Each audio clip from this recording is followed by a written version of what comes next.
Hi guys, and welcome to Bedtime Stories from History.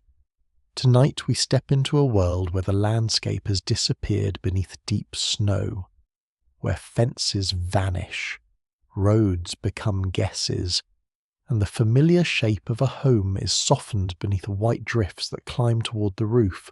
You pull your coat tighter, take one careful breath of air so cold it almost sparkles, and begin a journey into everyday life in 1870s America, where surviving winter is less about heroics and far more about patience, planning, and getting along with the people around you.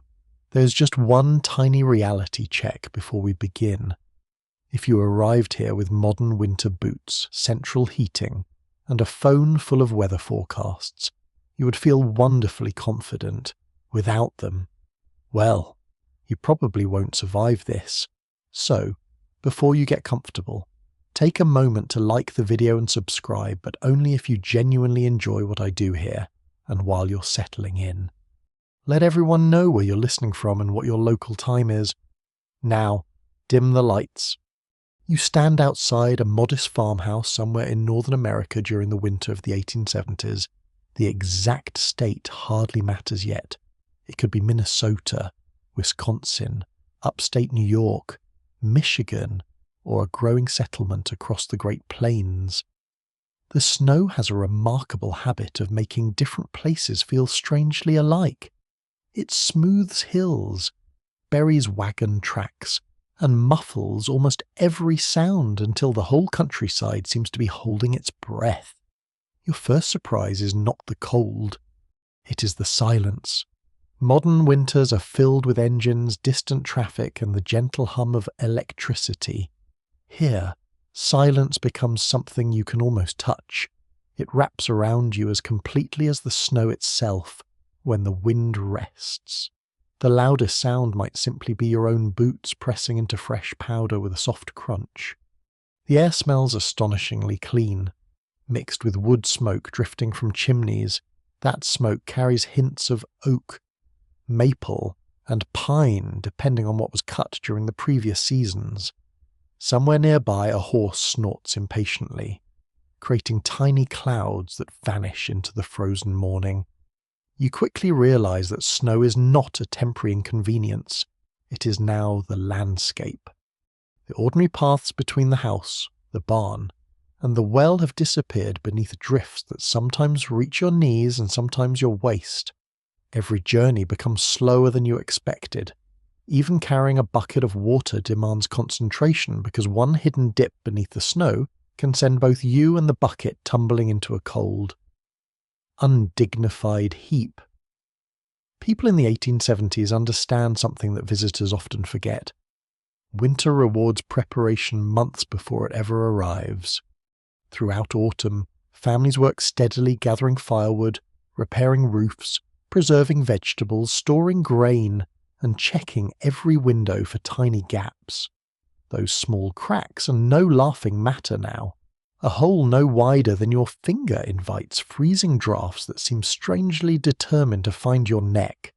One well-established historical fact is that many rural American families depended heavily on wood-burning stoves by the 1870s. These stoves transformed daily life compared with open hearth fires, providing more reliable heat while also making cooking easier during long winters. Even so, they demanded constant attention. Fire never truly became automatic. Someone always had to feed it. You begin to appreciate just how much your day revolves around warmth, not comfort, warmth.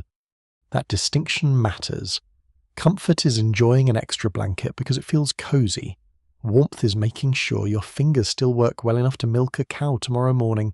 As you look toward the fields, it becomes almost impossible to imagine crops ever growing here. Endless white stretches across the landscape like a giant blanket carefully tucked around the earth. Yet everyone knows that beneath the frozen surface lies next year's hope. You notice long poles rising above the snow. At first they seem random, then you understand. They mark buried fences and important paths, helping people navigate after storms erase familiar landmarks. Imagine placing giant bookmarks into the landscape before someone closes the entire book beneath snow. It is wonderfully practical and absolutely necessary. Life here depends upon remembering what cannot be seen. There is another curious detail that might make you smile. Some local stories claimed especially harsh winters produced mysterious booming sounds across frozen lakes and open fields. People offered all sorts of explanations, from shifting ice to spirits wandering the wilderness. Modern science usually points toward expanding and cracking, ice creating strange echoes that travel surprising distances through cold air. Still, standing alone beneath a pale winter sky while hearing an unexplained rumble would certainly encourage your imagination to work overtime. Historians still argue whether memories of particularly severe 19th century winters sometimes grew more dramatic as they were passed from one generation to the next. Personal diaries, newspaper accounts, and family stories occasionally describe snowfalls so enormous that separating careful observation from colourful storytelling becomes delightfully challenging. Either way, nobody questioned one simple truth. Winter could humble anyone. Rich families possessed larger homes and perhaps more supplies, yet snow treated wealth with impressive fairness. Every chimney needed smoke, every roof carried weight, every traveller respected changing weather. You begin walking toward the barn. Each breath feels crisp enough to ring like glass. The barn itself is warmer than expected, though only by comparison. Livestock generate their own heat, and the sweet earthy smell of hay mixes with leather, animals, and old timber. It is a comforting scent, one that promises life continues despite the frozen fields outside. The cows seem almost unimpressed by the weather. They have experienced this before. You have not. One curious chicken eyes you suspiciously as though questioning your qualifications for winter survival. It is probably a fair question. Even inside, work never pauses. Animals still require feeding every day. Water freezes. Hay must be carried. Stalls need cleaning. Snow may transform the scenery into something magical, but livestock remain wonderfully uninterested in romance. Your hands already ache slightly despite thick gloves. Imagine doing these chores bare-handed for even a minute. You probably would not volunteer twice, as afternoon light begins fading, which happens earlier than your modern instincts expect. The world changes colour. Bright white snow slowly turns blue, then silver. Shadows stretch across fields with remarkable softness. While smoke continues rising from distant chimneys in perfectly lazy columns, you realise something quietly remarkable. Nobody here speaks about conquering winter. They speak about living with it. That difference shapes every decision instead of fighting nature. Families adapt their routines around it. They shorten journeys, conserve energy, check on neighbours, and accept delays with surprising patience. Winter teaches humility in ways few school books ever could. You pause outside once more before heading toward the farmhouse. The stars begin appearing one by one, astonishingly bright in the dry, cold air, without electric lights. The night sky seems almost crowded, as though someone scattered countless diamonds across black velvet. Your boots leave the only fresh tracks across the untouched snow. Tomorrow morning they may already be gone beneath another gentle fall. Nothing here stays exactly the same for long. The snow quietly reshapes everything, inviting you into a season where ordinary routines become remarkable acts of endurance, where every warm meal feels earned, every friendly neighbour matters a little more, and every sunrise over the frozen countryside promises another day worth meeting with steady hands and quiet determination. The path toward the house glows faintly in the moonlight, and as you reach for the heavy wooden door, you begin to understand that surviving this winter will depend less on strength than on preparation, persistence, and the comforting rhythm of everyday life. You push open the heavy wooden door, and warmth greets you in the gentlest possible way. Not the effortless warmth of modern heating that fills every corner equally, but a living warmth that gathers around the stove like an old friend. The farther you step from it, the cooler the air becomes. Every family member understands this invisible map of temperatures without thinking. The best chair belongs near the stove. Wet mittens are placed carefully nearby. Boots rest where they can dry without scorching their leather. Every object seems to know its proper place. Your eyes slowly adjust to the softer light inside. A few candles flicker, their flames dancing whenever someone opens the door.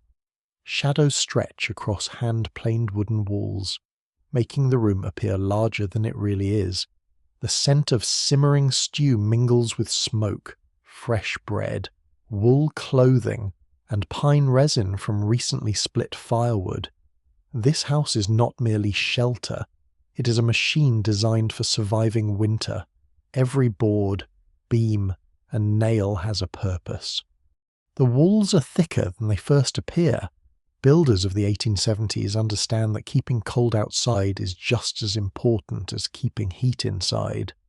Logs, timber framing, or sturdy planks form the structure depending on the region and the family's resources. Tiny gaps are packed with insulating materials such as moss, clay, straw, or mixtures that seem surprisingly humble, yet perform remarkably well. Even so, winter always finds weaknesses. A faint draft brushes across your ankle. Someone notices immediately, without saying much. A rolled cloth is tucked against the bottom of the door. The cold retreat is small, but every little victory matters during months like these. You glance upward toward the ceiling. There is no wasted space. Hooks suspend cured meat, bundles of herbs, and tools that need to stay dry. Every object serves more than one purpose whenever possible. Storage is almost an art form because reaching the barn during a storm may become difficult or even dangerous. One widely accepted historical fact is that many rural families kept root cellars beneath or beside their homes during the 19th century. These cool underground spaces stored potatoes, carrots, turnips, apples, cabbages, and preserved foods through the cold months. Snow above the ground could become several feet deep, but beneath the frost line these supplies often remain surprisingly stable. You imagine opening that cellar door. Cool earth greets your nose with a rich smell unlike the sharp winter air outside. Wooden shelves hold jars carefully filled months earlier. Every preserved vegetable represents work completed during warmer days. Summer and autumn continue feeding the household long after the gardens disappear beneath snow. Nothing is accidental, nothing is wasted. You notice the windows next. They are smaller than modern ones. At first that seems disappointing. Then it makes perfect sense. Large windows lose valuable heat. Smaller panes reduce drafts while still admitting enough precious daylight to work by. During especially bitter weather, some families hang heavy curtains or blankets across windows after sunset, creating another layer against the freezing night. Imagine covering your living room windows every evening simply to keep tomorrow morning bearable. It would soon become second nature, outside. Wind begins whispering against the walls. Inside, everyone listens almost unconsciously. Experienced ears can distinguish ordinary breezes from something more serious. A stronger gust produces different sounds as it slips around corners, rattles shutters, or shakes loose snow from the roof. Winter becomes something you hear as much as something you see. The house answers every change. Wood creaks softly as temperatures shift. Nails groan almost imperceptibly. Rafters settle with slow confidence, earned through many seasons, rather than causing alarm. These sounds become reassuring. A quiet house may actually feel more unsettling because familiar noises are missing. You wander toward the kitchen area. Where the stove works tirelessly, its iron surface radiates dependable heat. A kettle hums quietly. Someone stirs a pot without hurry. Cooking here is not simply preparing dinner. The stove dries damp clothing, warms chilled hands, heats water, and becomes the social centre of the home. Conversations naturally gather around it just as surely as warmth does. There is gentle humour in watching everyone instinctively drift closer to the stove while pretending they are standing there for entirely practical reasons. No one admits they are simply enjoying being warm. They do not need to. The smile on every relaxed face says enough. You notice another thoughtful detail. Beds are often arranged with practicality in mind. Sleeping areas may be upstairs where rising heat collects, although the exact layout depends upon the house itself. Thick quilts, many sewn by family members, pile high enough to create cozy nests against the cold. Getting into bed is pleasant. Getting out before dawn is considerably less exciting. That moment deserves sympathy across every century. You lift one heavy quilt and immediately appreciate its weight. Layers of fabric trap warm air surprisingly well. Some quilts carry patterns passed through generations, each square stitched by careful hands during long evenings much like this one. Every stitch quietly tells a family story. There is also an unusual belief from certain rural communities that placing a loaf of bread beneath a bed or near sleeping children could somehow help absorb dampness from the room or improve comfort during harsh winters. Whether anyone truly believed this everywhere is difficult to know, but such household traditions often blended practical observation with old folklore in fascinating ways. Historians continue debating how much traditional European folk wisdom influenced everyday winter practices in isolated American settlements, compared with purely practical experience learned after arrival. Customs travelled across oceans alongside people, then slowly adapted to entirely new landscapes. As darkness settles fully outside, the house becomes a tiny island of light. Snow reflects the moon so brightly that pale silver glows beyond every window.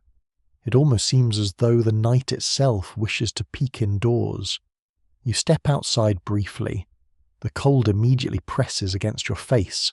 Smoke rises straight upward before dissolving among countless stars.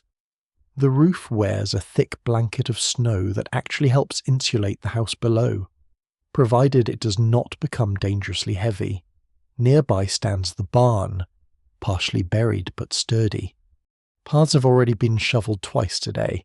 Tomorrow they will likely need clearing again. Snow possesses remarkable confidence. It always returns. You run your gloved hand along the rough wooden wall of the house. Beneath your fingertips you feel countless tiny marks left by tools decades earlier. Every beam represents hours of labour performed with axes, saws, and determination rather than power equipment.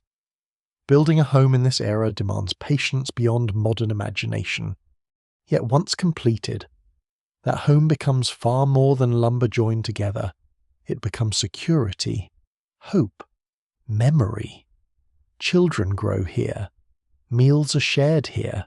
Storms are endured here. When travellers arrive unexpectedly during severe weather, hospitality often outweighs convenience. Turning someone away on a dangerously cold night could carry heartbreaking consequences. A crowded room is far preferable to an empty chair forever. You step back inside, closing the door firmly behind you. The warmth wraps around you once more. Someone places another log onto the stove. The fire answers with cheerful crackling. Outside, the wind grows stronger, pushing fresh snow against the walls in slow drifting waves. The house accepts each gust without complaint, standing quietly against the vast winter landscape. You begin to understand that these homes are not luxurious by modern standards, nor are they intended to be. Their beauty lies in thoughtful design, careful maintenance, and the countless small habits that allow ordinary people to meet extraordinary winters Every repaired crack, every stacked log, every folded quilt, and every warm meal contributes to the simple miracle of reaching spring together. The fire continues glowing steadily, and somewhere beyond the windows another snowfall begins, soft enough that you almost cannot hear it, yet persistent enough to reshape the world once again before morning arrives. You barely feel as though you have fallen asleep before someone gently stirs the fire and the quiet room begins waking around you. There are no glowing alarm clocks, no cheerful phone chime waiting on a bedside table. Morning announces itself with tiny sounds. A log settles inside the stove. Someone steps carefully across creaking floorboards. A kettle is placed over the fire. Outside, the wind brushes softly against the walls, carrying loose snow across the roof with a whisper that almost sounds like waves upon a distant shore. You open your eyes beneath several heavy quilts for one brief, comfortable moment. You could consider staying exactly where you are, then reality arrives. The room beyond your blankets is cold enough to make hesitation feel wonderfully tempting. You quickly understand why people in the 1870s often slept wearing some of their clothing during severe weather. Pulling on freezing garments before sunrise is an experience that earns very little enthusiasm, no matter which century you happen to belong to. Your first breath sends a faint cloud into the chilly air. The stove still holds warmth, but only nearby. Across the room the cold waits patiently. You swing your feet onto the wooden floor. It feels like stepping onto polished stone kept inside a freezer. There is no dramatic complaint from anyone else in the room because this is simply another winter morning. Complaining does not make breakfast appear any faster or chores disappear beneath the snow. Someone quietly adds fresh wood to the stove. The fire responds with orange light that slowly chases shadows toward the corners. You notice how practiced every movement seems, splitting kindling, arranging larger logs, adjusting the stove door, checking the draft. These tasks happen with such smooth confidence that they resemble a familiar dance repeated hundreds of times. One accepted historical fact is that before indoor plumbing became common, many rural families relied on outdoor wells or pumps for their water throughout the winter months. Keeping water available demanded constant effort because buckets froze quickly, and wells sometimes became difficult to access after heavy snowfall, which means your day begins with a walk outside, not because you particularly wish to, because water refuses to carry itself indoors. You wrap yourself in wool layers, pull on sturdy boots, and open the front door. The cold greets you instantly. Yesterday's footprints have almost vanished beneath fresh snow. The path leading toward the well must be cleared again. You lift a wooden shovel and begin pushing aside powder that sparkles beneath the pale dawn sky. Each scrape produces a soft rhythm. Snow, wood, snow, wood. It is strangely peaceful, until you remember your fingers. Even through thick gloves, they slowly remind you that winter is always paying attention. At the well, a thin crust of ice has formed around the edges. Breaking it requires steady pressure rather than dramatic force. The bucket disappears into darkness before returning heavy with icy water that sloshes gently as you carry it home. You immediately appreciate something your modern kitchen quietly does every single day: turning a faucet. Such an ordinary action, such an extraordinary luxury. Back inside, the water is placed near the stove so it can slowly warm. Nobody expects instant hot water. Patience remains one of the household's most valuable resources. Breakfast begins taking shape. Perhaps oatmeal bubbles softly inside an iron pot. Perhaps yesterday's bread is sliced thickly before being toasted near the fire. Salt pork, preserved apples, butter, or simple biscuits may appear depending on the family's supplies and local traditions. The smell fills the room: warm grain, wood smoke, fresh coffee if the household can afford it, or perhaps a substitute made from roasted grains or chicory. You suddenly realize that breakfast tastes better after carrying water through deep snow. Hard work has an impressive way of sharpening the appetite. Outside the windows, daylight grows stronger. The world appears almost blue beneath the early morning light. Every tree branch carries delicate white outlines.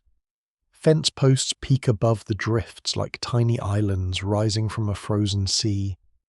Then comes another daily responsibility: checking the animals. The barn feels familiar now. The horse nickers quietly as you enter. A cow turns its head with calm curiosity. Chickens shuffle across straw while searching for breakfast with determined concentration. Animals care remarkably little about weather reports. They simply expect you to arrive. Hay is distributed carefully. Water troughs must be inspected because freezing temperatures constantly threaten them. Ice is chipped away using practiced movements. Every minute spent here protects the animals that the family depends upon for food, work, and income. You notice your own breathing becoming slower, not because the work grows easier, because your body begins accepting winter's rhythm. Move steadily, avoid sweating too much, stay warm, think ahead. These unwritten rules accompany every chore. One delightful piece of old rural folklore claimed that if the first rooster crowed unusually early during a snowy morning, another storm might be approaching before nightfall. Roosters, of course, know rather less about meteorology than people sometimes hoped, but generations happily searched for signs wherever they could find them. Clouds, birds, wind, even the way smoke drifted from chimneys. Anything that offered a hint about tomorrow became valuable. Scholars continue to debate exactly how accurately 19th century farmers predicted severe winter weather using close observation alone, or whether later memories simply emphasize successful predictions while quietly forgetting the incorrect ones. Either way, paying close attention to nature often proved remarkably useful after feeding the livestock. You step outside once more. The morning sun now shines across the snow with dazzling brightness. It almost hurts your eyes. You instinctively squint. There are no fashionable sunglasses waiting in your pocket. Instead, you lower your hat brim and continue walking. Everything seems brighter than it should. The snow reflects sunlight in every direction until the landscape glows with quiet intensity. It is beautiful. It is exhausting. It is impossible to ignore. Returning to the house, you stamp snow from your boots before entering. This small habit keeps melted slush from soaking the wooden floor. Every member of the household performs countless tiny actions like this throughout the day.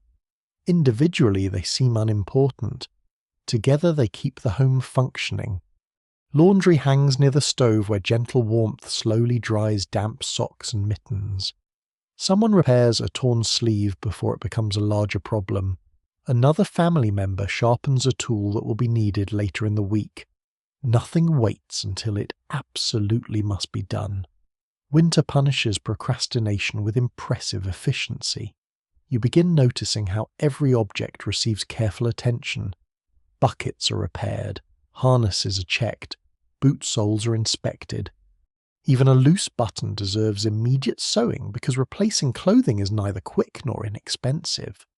Modern life often encourages replacing damaged possessions. This household prefers preserving them.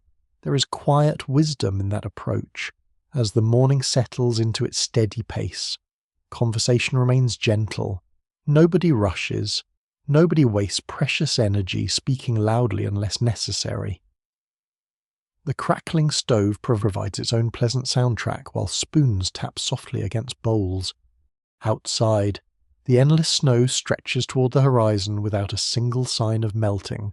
Spring feels unimaginably distant. Yet nobody spends much time wishing winter away. There is too much to accomplish today. Tomorrow will bring its own work, and the morning after that.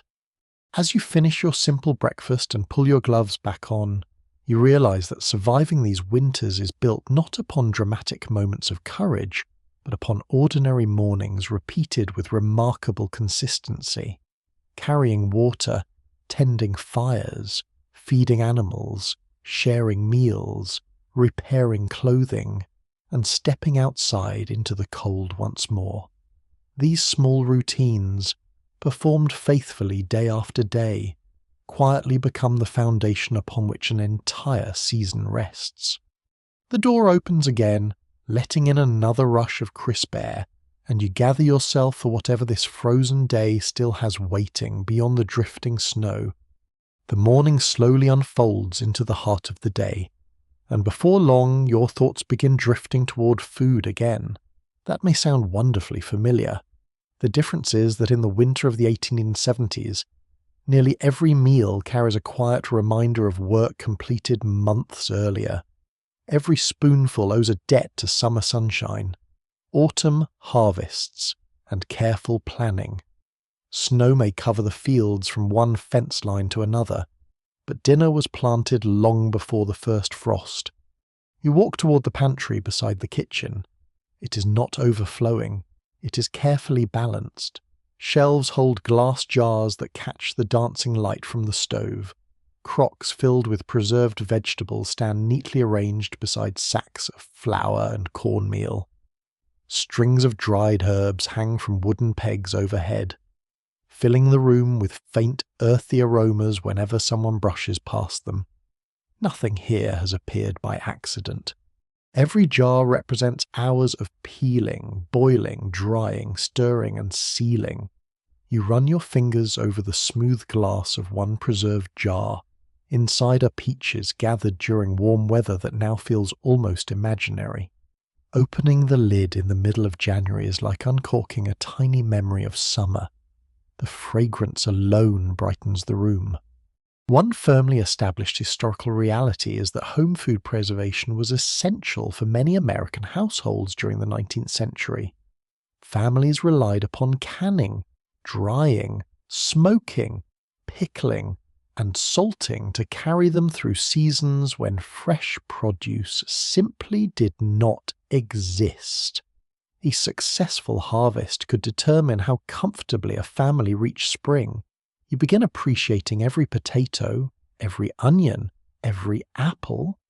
These humble foods become dependable companions throughout the long winter. Fresh bread emerges from the oven with a crackling crust. Steam escapes as someone slices into the loaf, releasing an aroma so comforting that it almost seems capable of warming the room by itself. Butter softens near the stove. A pot of bean soup simmers patiently. Perhaps there is smoked ham or salt pork adding richness to the broth. The flavours are simple, hearty, and satisfying rather than extravagant. Nobody expects endless variety. People value nourishment above novelty. You find yourself chewing more slowly than usual. Meals are not hurried. They offer one of the few opportunities each day when nearly everyone pauses together. Outside, snow continues drifting gently across the yard. Inside, spoons scrape bowls with soft rhythmic sounds. Conversation comes and goes in relaxed waves. You notice how little food is discarded. Crumbs disappear. Bones may become tomorrow's broth. Even vegetable scraps often find another purpose. Waste is viewed almost as an unwanted guest. Modern kitchens sometimes forget this quiet discipline. An orange peel may head straight toward the rubbish without a second thought. Here, someone pauses first. Can it flavour something? Can it feed an animal? Can it serve another purpose? The question is almost automatic. You step into the root cellar once again, carrying a lantern whose warm glow pushes back the darkness. The air feels cool but steady. Carrying the unmistakable scent of damp soil and stored vegetables, rows of potatoes fill wooden bins. Turnips wait patiently. Carrots lie beneath layers of sand that help preserve their freshness. Cabbages rest like sleeping green heads beneath rough outer leaves. It resembles an underground treasure room, except the treasure happens to be dinner. One delightful household custom reported in a few rural communities involved placing apples among stored potatoes because some believed the fruit helped discourage spoilage through the winter. Whether the practice truly made much difference remains uncertain, but it reflects the careful attention families devoted to protecting every precious food supply. Researchers continue examining how regional climates influence preservation techniques across different parts of the United States. Methods that worked beautifully in New England sometimes differed from those preferred on the Great Plains or in the upper Midwest, where weather patterns and available crops shaped local traditions. You climb back upstairs carrying a basket filled with vegetables. The kitchen immediately welcomes you with warmth. Steam curls lazily toward the ceiling. Someone hums a tune while stirring another pot. The rhythm of cooking feels almost musical. There is chopping. There is stirring. There is the gentle hiss of liquid meeting hot iron. Every sound blends into a peaceful harmony. The stove itself never rests. Its surface supports several pots at once, each cooking at a slightly different pace depending on where it sits. Experienced hands know exactly which corner provides a lively boil and which offers a gentle simmer. Watching this process feels strangely mesmerizing. No digital timer announces that supper is ready. Experience serves that role instead. You begin helping prepare biscuits. The dough is mixed by feel rather than precise measurements. Flour dust floats through the air before settling onto the wooden table like another tiny snowfall. Your first attempt looks rather uneven. Nobody seems surprised. One smile quietly suggests that your biscuits may possess more personality than elegance. That feels fair. Outside. The afternoon grows colder. A breeze lifts sparkling crystals from the tops of snowdrifts until they dance through the sunlight like countless tiny stars. It is beautiful from inside. Far less charming if you happen to be walking through it. Someone returns from the barn carrying a pail of fresh milk. Tiny drops cling to the rim, threatening to freeze before reaching the kitchen. Timing matters. Everything moves with quiet purpose. The milk is strained. The bread is wrapped. The soup is tasted. The fire receives another log. No motion appears wasted as evening approaches. The family gathers around the table. There are no elaborate decorations. The food itself provides enough comfort. Bowls are filled generously because tomorrow's work will require energy once again. You notice gratitude expressed not through grand speeches but through habits. Sharing the last piece. Passing the butter first to someone else. Making certain every child receives enough before taking another serving yourself. Kindness often appears in wonderfully ordinary forms. Outside, the snow reflects the fading sunset with shades of pink and pale gold. The entire countryside seems to blush for a few quiet moments before surrendering to blue twilight. You cannot help imagining how different this meal would taste without months of preparation behind it. Every preserved peach, every smoked slice of meat, every dried herb, every loaf of bread. Each one connects this cold evening to warmer seasons now hidden beneath countless inches of snow. You realize that winter dining is really an extended conversation with the past. Summer planted the seeds. Autumn filled the pantry. Winter simply continues the story. The stove crackles softly as another kettle begins heating for tea. The scent of cinnamon drifts gently through the room, mingling with wood smoke and fresh bread until the entire house feels wrapped in invisible comfort. Your bowl gradually empties. Outside, darkness settles over the frozen fields once again. Tomorrow will bring another breakfast, another dinner, another supper built from careful planning and steady hands.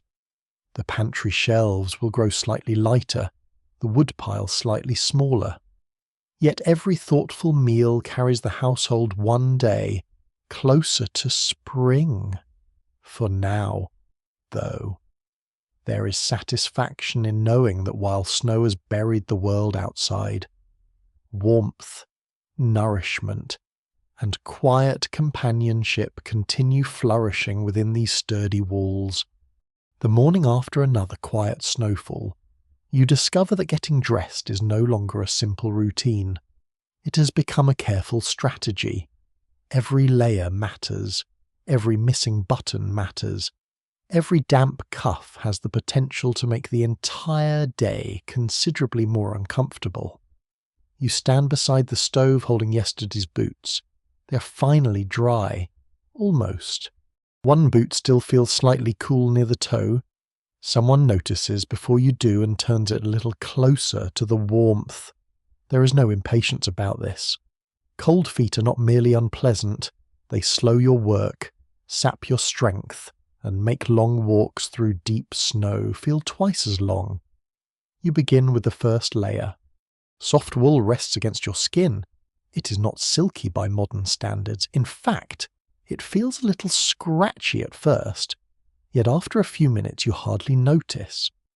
What you do notice is how well it traps warmth.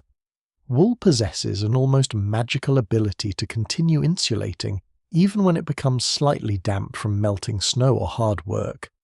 It is one of winter's greatest allies. A well-documented historical fact is that wool was among the most important fabrics worn by Americans during the 19th century. Especially throughout northern regions, sheep provided a dependable source of fibre, and countless households spun yarn and knitted or wove garments at home long before winter arrived.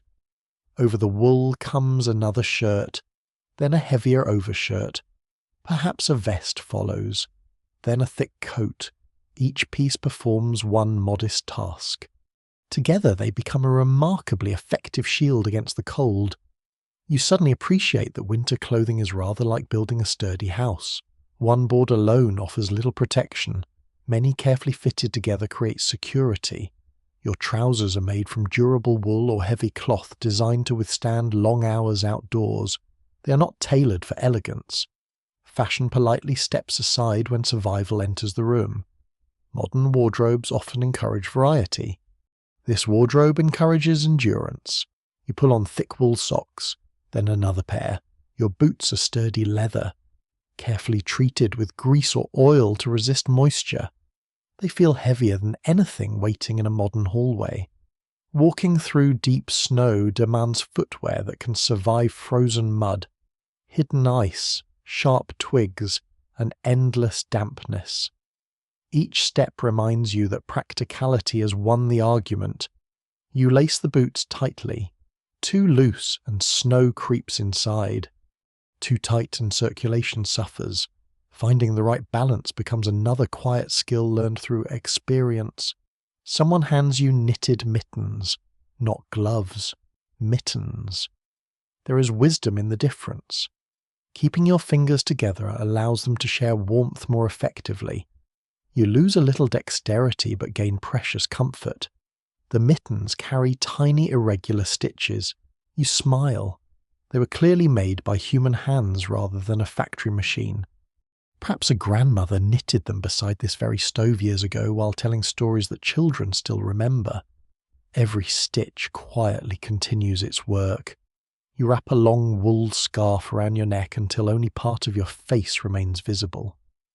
A knitted cap settles firmly over your ears. Then comes the final layer, a heavy overcoat. The weight surprises you. It feels almost like wearing a thick blanket while standing upright. Yet the moment you step outdoors, its purpose becomes wonderfully clear. Cold wind strikes your face. Everything else remains comfortably protected. You breathe slowly through the scarf. The fabric catches tiny crystals of frozen moisture from each breath until faint white frost begins forming across the wool. It looks rather impressive. It also reminds you that your own breath has become part of the winter landscape. As you cross the yard, snow squeaks beneath your boots. Yesterday it produced a gentle crunch. Today the colder temperature changes its voice entirely. Winter possesses an astonishing variety of sounds. Nearby, a horse waits patiently while someone adjusts its harness. Even the horse wears extra protection. A thick blanket covers its back before work begins. Animals working through harsh winters receive careful attention, because healthy livestock represent the household's future as surely as any stored grain. You notice another interesting detail. Clothing is repaired constantly. A loose seam receives immediate attention. A missing button is sewn back before breakfast is even finished. A torn sleeve never waits until next week. Textiles require far too much labour to replace casually. An intriguing custom found in some rural communities involves sewing tiny scraps of brightly coloured cloth inside children's winter coats. These hidden patches were sometimes believed to bring good fortune, or simply made it easier for mothers to recognise which garment belonged to which child when several similar coats hung beside the door. Whether every family embraced such habits is impossible to know, but they reveal how practical needs and family traditions often blended together during long winters.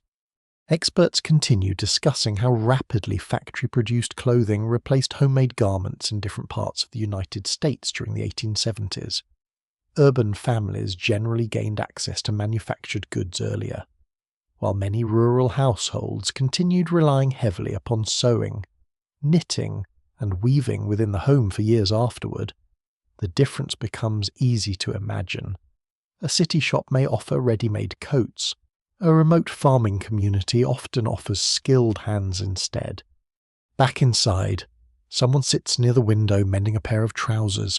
The needle moves steadily, thread disappears, reappears, disappears again. The repair blends almost invisibly into the cloth.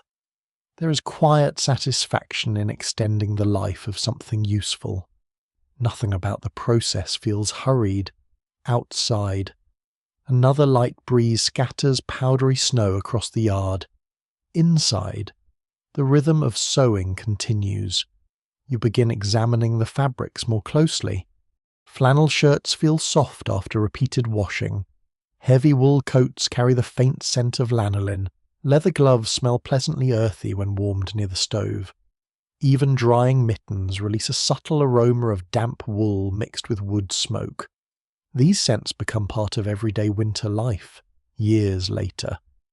One unexpected whiff of wood smoke might instantly transport someone back to a childhood farmhouse without warning. Memory works in wonderfully mysterious ways. A young child bundles himself so completely that only bright, curious eyes remain visible beneath layers of scarves and hats. He attempts to bend down. The coat refuses to cooperate. For a moment he resembles a determined little bear trying to remember how knees work. Everyone smiles quietly. Winter occasionally provides its own gentle comedy. Eventually he succeeds. Victory belongs to persistence. You admire how clothing here carries stories as well as warmth. One scarf may have belonged to an older brother, a shawl perhaps passed from mother to daughter. Boots carefully repaired several times continue serving another season. A coat receives new cuffs after the old ones wear thin. Nothing is simply old. It is experienced. Late in the afternoon you accompany someone gathering another armful of firewood. Snowflakes begin drifting lazily through the air. They settle across your shoulders but melt only slowly upon the thick wool. The coat performs exactly as intended. Cold remains outside. Warmth remains within. You realise that dressing for winter in the 1870s is not about looking impressive. It is about building confidence before stepping into a demanding world. Each layer whispers the same reassuring message. You are prepared. You may still feel the wind, you may still face frozen paths and aching muscles, but you are ready to meet them. As daylight gradually softens toward evening, you remove each outer layer beside the stove. Snow melts into tiny droplets that disappear with gentle warmth.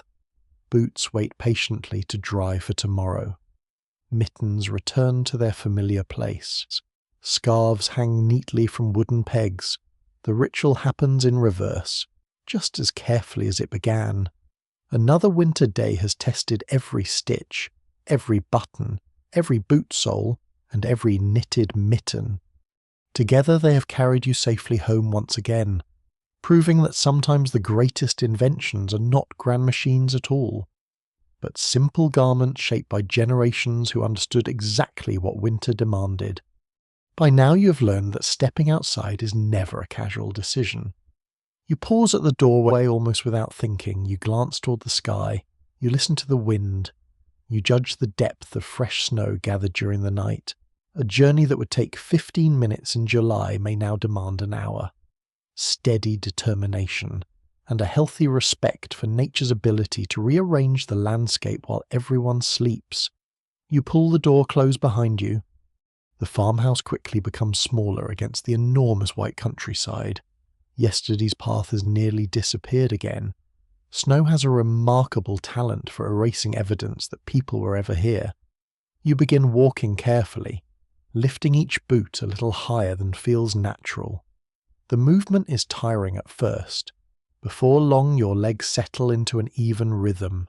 Step, lift, breathe, step again. There's no rush. Rushing wastes energy.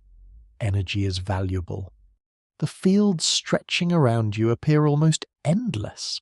Fence posts rise from the drifts like lonely little islands, reminding you where property lines exist beneath the snow.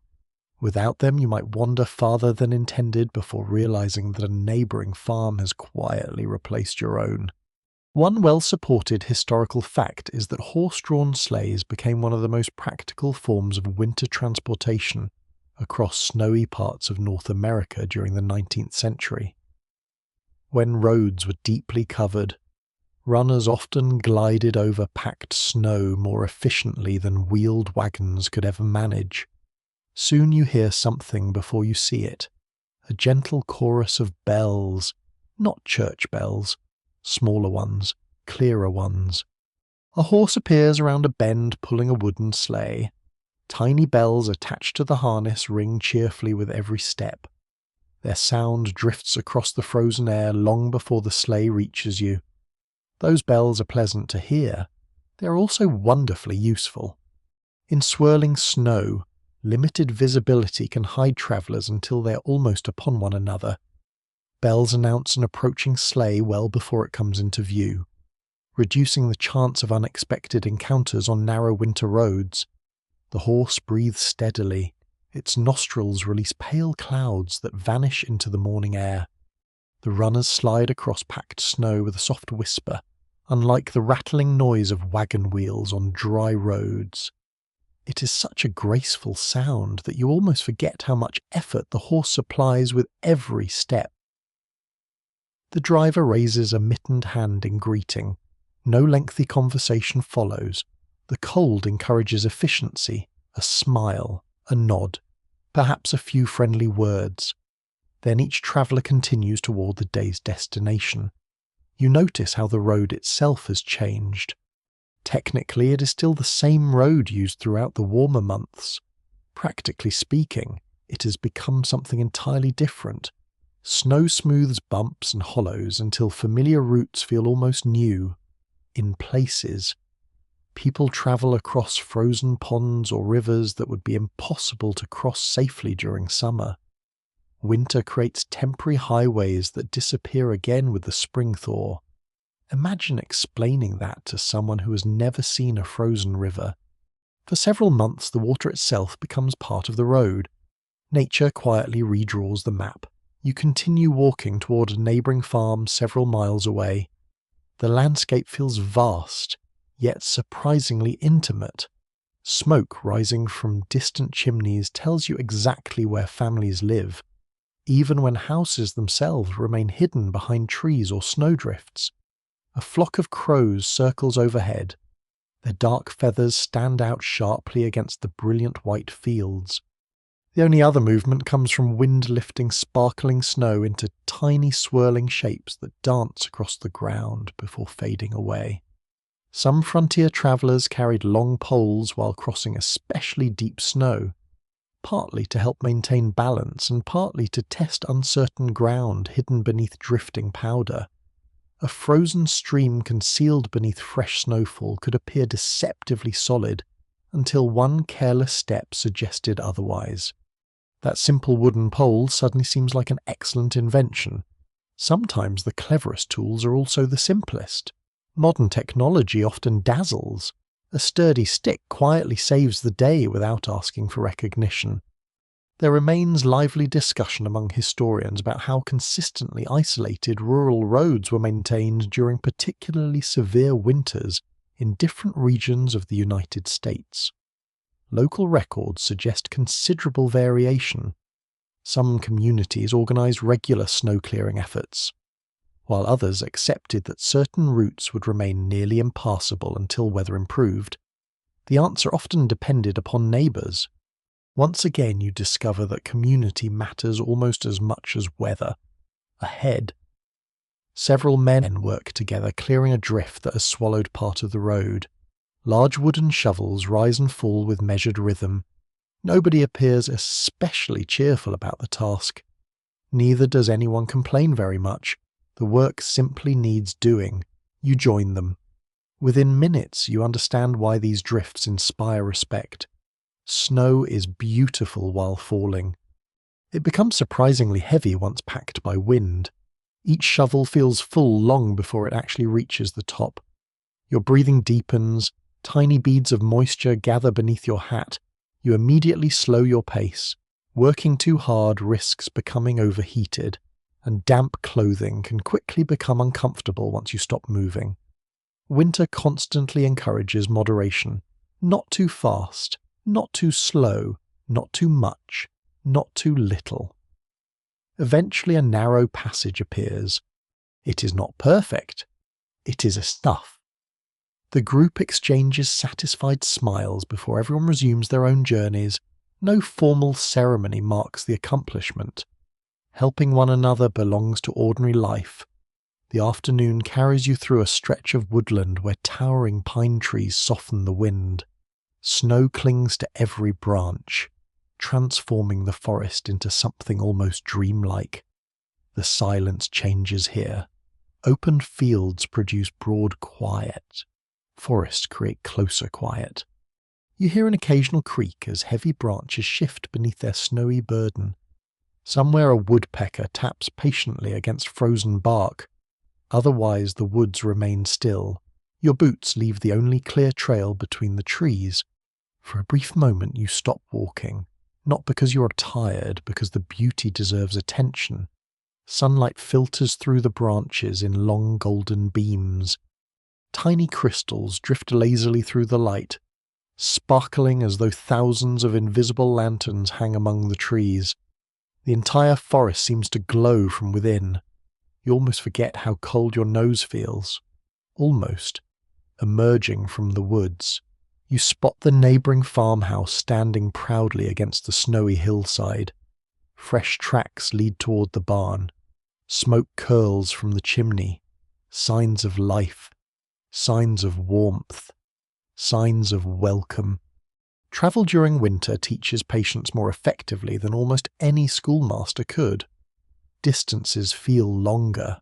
Plans remain flexible. And success often depends upon accepting whatever the weather chooses to offer that particular day. As evening begins drawing closer, you turn toward home. Your own footprints still remain visible across part of the open field, though fresh snow has already softened their edges. By tomorrow morning they may disappear completely. That thought feels oddly comforting rather than sad. Winter is always beginning again. Every snowfall invites another journey. Every cleared path eventually fills once more. Every traveller learns that reaching home safely matters far more than arriving quickly.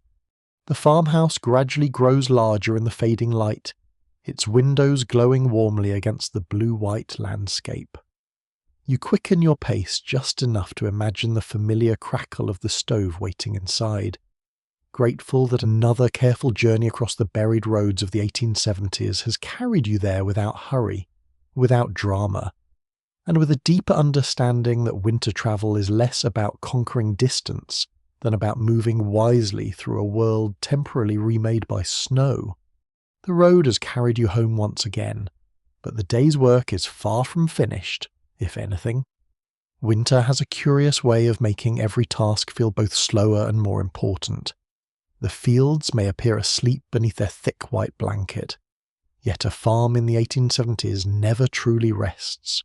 It simply changes its priorities. You stand outside the barn as the morning sun climbs higher into a pale blue sky. Its light glitters across the snow with almost impossible brightness. Somewhere beneath that frozen ground lie acres of cornfields, vegetable gardens, and pasture. For now they remain hidden, waiting patiently for a season that still feels very far away. You might imagine winter as a long holiday. The people living here would probably laugh very politely. There are fences to repair, tools to sharpen, wood to split, animals to feed, harnesses to inspect, buildings to maintain, even on the coldest mornings. The list never quite reaches its end. One well-established historical fact is that winter was traditionally considered an important season for maintenance on many American farms. Since crops no longer demanded daily attention, farmers often devoted valuable time to repairing equipment, mending wagons, building furniture, making tools, and preparing for the growing season that would eventually return. That preparation begins today. You enter a small workshop attached to the barn. The room smells wonderfully alive. Fresh-cut pine, iron, leather, linseed oil. Wood shavings curl across the floor like little ribbons left behind by a careful carpenter. A workbench occupies the centre of the room, scarred by years of honest labour. Every dent tells a story, though none of them feel the need to boast. An older farmer picks up an axe handle. He runs his hand along the smooth wood. A tiny crack catches his eye. It is barely noticeable. You might ignore it. He does not. Winter teaches people to respect small problems before they become large ones. A broken tool during planting season could cost precious hours. Repairing it now costs only patience. You watch as the handle is replaced with quiet confidence. No dramatic gestures, no unnecessary movement. Every motion has been practiced hundreds of times before. Nearby, another family member oils leather harness straps. The rich scent fills the room. Leather that dries out in freezing weather becomes stiff and brittle. Proper care allows it to remain flexible through months of snow, sleigh rides, and daily chores. Even something as ordinary as a buckle receives careful attention. Nothing escapes inspection. Outside, the sound of chopping echoes through the crisp air. You follow it. A neat stack of logs waits beside a chopping block already dusted with fresh snow. Each swing of the axe produces a satisfying crack before another piece of firewood tumbles neatly into place. Splitting wood appears simple until you try it. The first swing lands slightly off-center. The log refuses to cooperate. The second attempt goes better. The third, better still. Soon you begin discovering a steady rhythm that feels almost meditative. Raise, swing, split, stack, repeat. There is something deeply satisfying about watching an untidy pile slowly become orderly rows. Each finished stack represents future warmth. A day's effort becomes tomorrow night's comfort. A charming winter belief recorded in several rural communities suggested that if firewood stacked outdoors developed an unusually thick coating of sparkling frost before sunrise, clear weather would likely follow. Whether this observation consistently predicted the forecast is another matter entirely. But generations enjoyed searching for little clues hidden within everyday life. Nature always seemed to be dropping hints. Sometimes people understood them, sometimes they simply hoped they did. Researchers continue examining how much practical environmental knowledge was passed through informal family traditions rather than written instruction. Many valuable skills never appeared in books at all. They moved quietly from grandparents to parents, from parents to children, carried through observation rather than lectures. You begin appreciating just how much learning happens without classrooms. Nobody announces today's lesson, yet you receive one anyway. Inside the barn, attention turns toward the animals once more. A horse's hoof is carefully cleaned. A loose board inside a stall is replaced. Fresh straw is spread across the floor. The warm, earthy smell rises immediately. The livestock notice every improvement, even if they never offer verbal thanks. One curious calf nudges your coat with a damp nose. Its breath feels surprisingly warm against the cold wool. For a moment it seems convinced that your pocket may contain something delicious. Sadly for the calf, it contains only gloves. Disappointment arrives quickly. The calf wanders away with quiet dignity. By midday the household gathers for a simple meal. The work pauses, only briefly. Bowls of stew warm chilled hands before they warm empty stomachs. Thick slices of bread disappear with impressive speed. Outside the window, snowflakes begin drifting gently once again, settling upon the growing woodpile as though determined to measure everyone's progress. Conversation drifts towards spring, not because anyone expects it soon, because preparing for it has already begun. Seed supplies are checked, tools are counted, plans are discussed. Hope quietly enters the room, disguised as practical conversation. After dinner, another project begins. This time it involves rope. Strong hemp rope receives careful inspection for worn sections that might fail during heavy work later in the year. Frayed strands are repaired where possible. Entire lengths are replaced only when absolutely necessary. You cannot help comparing this careful attitude with modern habits. Today a damaged item often disappears into a rubbish bin. Here it receives another chance, sometimes several more chances. The afternoon grows pleasantly busy. Someone planes rough lumber into smooth boards. Another person shapes wooden pegs. Children gather scattered wood chips for kindling. Even the smallest hands contribute in meaningful ways. Nobody is expected to perform impossible tasks. Everyone is expected to help. That simple difference strengthens the household. As daylight slowly begins fading, you step outside carrying another armful of split logs. The cold greets you once again. Smoke rises steadily from the chimney. The barn stands quiet beneath fresh snow. Beyond it stretch sleeping fields whose hidden soil patiently waits beneath its frozen blanket. You suddenly understand that farming never truly stops. It merely changes its appearance. Summer asks people to plant. Autumn asks them to harvest. Winter asks them to prepare. Each season depends upon the one before it. Each quietly serves the next. The chores of today may seem ordinary. Sharpening an axe, repairing a fence, replacing a harness strap, stacking firewood. Yet together they create the invisible foundation upon which an entire year's success will eventually stand. Inside the farmhouse, the familiar warmth welcomes you once more. Wet boots return beside the stove. Gloves hang from their wooden peg. Someone brushes sawdust from a sleeve before sitting down with a contented sigh. The day's accomplishments are not dramatic enough to appear in history books. No famous speeches were delivered.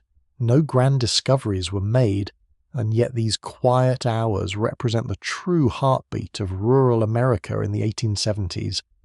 Thousands upon thousands of families spent winter days in much the same way, preserving not only their farms but also the skills, habits, and quiet determination that allowed communities to thrive through seasons of remarkable hardship. As the first evening stars begin appearing beyond the frosted windows, you realize that work itself has become a source of comfort. Every completed repair whispers reassurance about the weeks ahead. Every sharpened blade promises smoother days when spring finally arrives. Every carefully stacked log stands like a silent pledge that warmth will continue to greet you, one steady fire at a time. The repaired tools rest neatly in their places. The firewood stands stacked with satisfying precision. And for a little while the grown-ups seem almost content to admire a day's honest work. Then you notice something else. Children. They have been here all along. Winter looks different through their eyes. Where adults see another path that needs clearing, a child notices the perfect hill for a sled, where a parent measures the remaining hay with careful calculation. A youngster wonders whether the barn cat will finally allow itself to be petted today. You follow them outside after breakfast. The air is wonderfully still.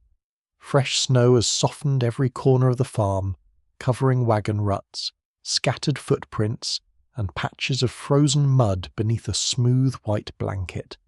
One little boy bends over to scoop up a handful of powder. He squeezes it. It immediately falls apart. Too dry, too cold, not good snowball snow. He looks faintly disappointed before deciding that simply throwing loose snow at his sister is an acceptable substitute. She responds with remarkable accuracy. You wisely remain out of range. Childhood, it seems, requires very little encouragement. A firmly documented historical detail tells us that many rural children in 19th century America balanced education with household responsibilities.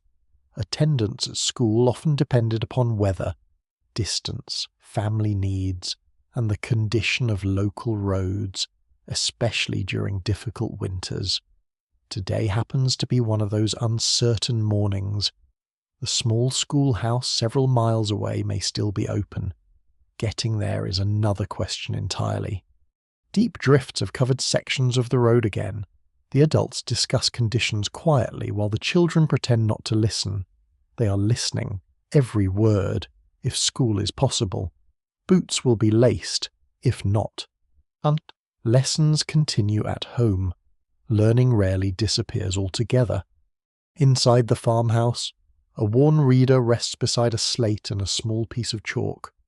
One child carefully practices neat handwriting, while another quietly recites multiplication tables. The youngest struggles with several stubborn letters that seem determined to point in every direction except the correct one. Patience fills the room. Nobody expects perfection before lunchtime. The stove crackles softly as numbers and words slowly find their places. You smile while watching one little girl pause thoughtfully before sounding out a difficult sentence. When she finally succeeds, her quiet pride is far more rewarding than loud celebration. Outside, the older children complete their morning chores before anything resembling play can begin. Water is carried, eggs are collected, firewood is brought indoors, the chickens receive fresh feed. Even the family dog seems to know exactly which child usually fills his bowl. Responsibility arrives early here, not as punishment, simply as part of belonging to a household. There is an old saying remembered in a handful of farming communities that children who made the first footprints across untouched morning snow would enjoy especially good luck before the winter ended. Whether anyone truly believed it or simply enjoyed watching eager youngsters race outside first thing in the morning is impossible to say. But traditions like this added little sparks of delight to ordinary days. Imagine being 7 years old. The whole world has turned white overnight. Your greatest ambition is reaching the yard before your older brother. Some competitions never become outdated. Academic discussion continues over how much free time rural children actually enjoyed during harsh winters. Diaries, letters, and family recollections paint slightly different pictures. Some describe long hours of work, while others remember generous opportunities for skating, sledding, storytelling, and games whenever chores had been completed. Perhaps the truth changed from family to family. That seems entirely reasonable. One afternoon may belong almost entirely to work. Another may offer a precious hour of laughter. The weather itself often decided. You accompany several children to a nearby hillside carrying homemade sleds. Calling them luxurious would require a remarkable imagination. Simple wooden runners, a sturdy seat, perhaps a rope tied to the front. Nothing more, nothing less. One child sits confidently. Another gives a determined push. For a glorious few seconds the sled races downhill, spraying tiny crystals into the air while delighted laughter echoes across the quiet valley. It is impossible not to smile. Gravity has entertained people for a very long time. At the bottom of the hill comes the less glamorous part. Walking back up, every ride must be earned. After several climbs, you begin suspecting that sledding is secretly an excellent exercise disguised as recreation. The children appear completely unbothered. Their cheeks glow bright pink from the cold. Their scarves flap behind them. Snow clings stubbornly to boots and mittens. Nobody seems eager to stop. Eventually someone suggests building a snow fort. Construction begins immediately. Blocks are carved. Walls rise. Doorways appear. Before long, two impressive kingdoms occupy opposite sides of the yard. Negotiations fail almost instantly. A wonderfully polite snowball battle follows. Fortunately, the ammunition is considerably softer than anything used in actual history. Even so, one perfectly aimed snowball lands squarely upon your shoulder. You pretend to look astonished. The guilty party laughs so hard that balance becomes impossible. Into the snowdrift he goes. Everyone agrees this outcome is entirely fair. Back inside. Damp mittens hang near the stove once more. The familiar scent of drying wool fills the room. Hot soup tastes particularly satisfying after an afternoon outdoors. Children settle surprisingly quickly once they have spent several energetic hours in the snow. One by one they gather around older family members. Grandmother begins knitting. Grandfather reaches for a favourite story. The younger listeners edge a little closer, not because they cannot hear, because stories somehow sound better when told beside a warm fire. The tale speaks of a traveller caught in a fierce snowstorm years earlier. Perhaps every family has a version of such a story. Some details may have grown larger with each retelling. The kindness shown by neighbours, however, always remains at its centre. You notice something rather lovely. Children are learning constantly, not only from books, from watching bread being baked, from listening to weather conversations, from feeding animals, from mending clothing, from hearing old stories repeated until they become family treasures. Education extends far beyond the classroom walls. As evening deepens, one child quietly traces patterns upon the frosted window with a fingertip, before the warmth of the room slowly melts the tiny drawings away. Another yawns without attempting to hide it.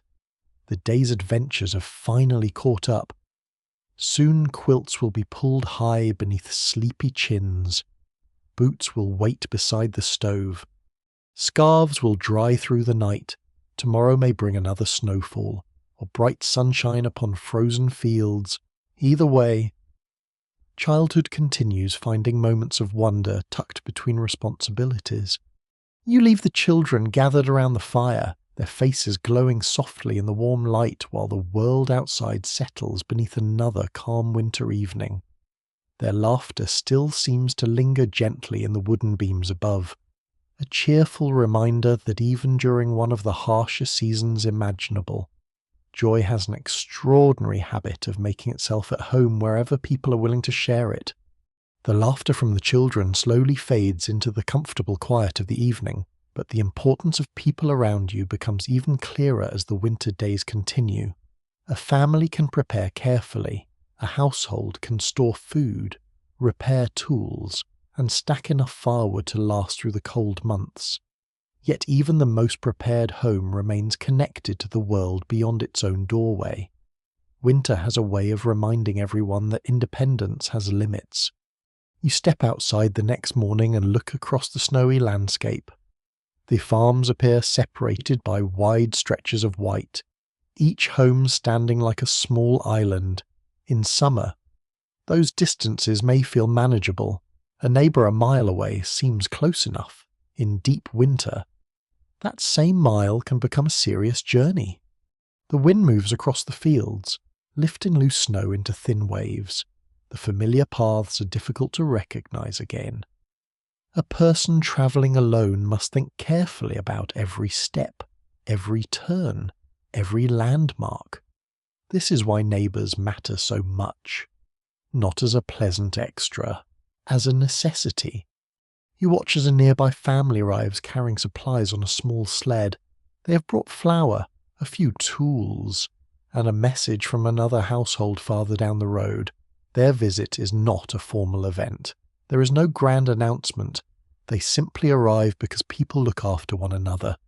A widely recognized historical fact is that rural communities across 19th century America often relied on cooperative labor systems, including barn raising, shared harvesting, and mutual assistance during emergencies.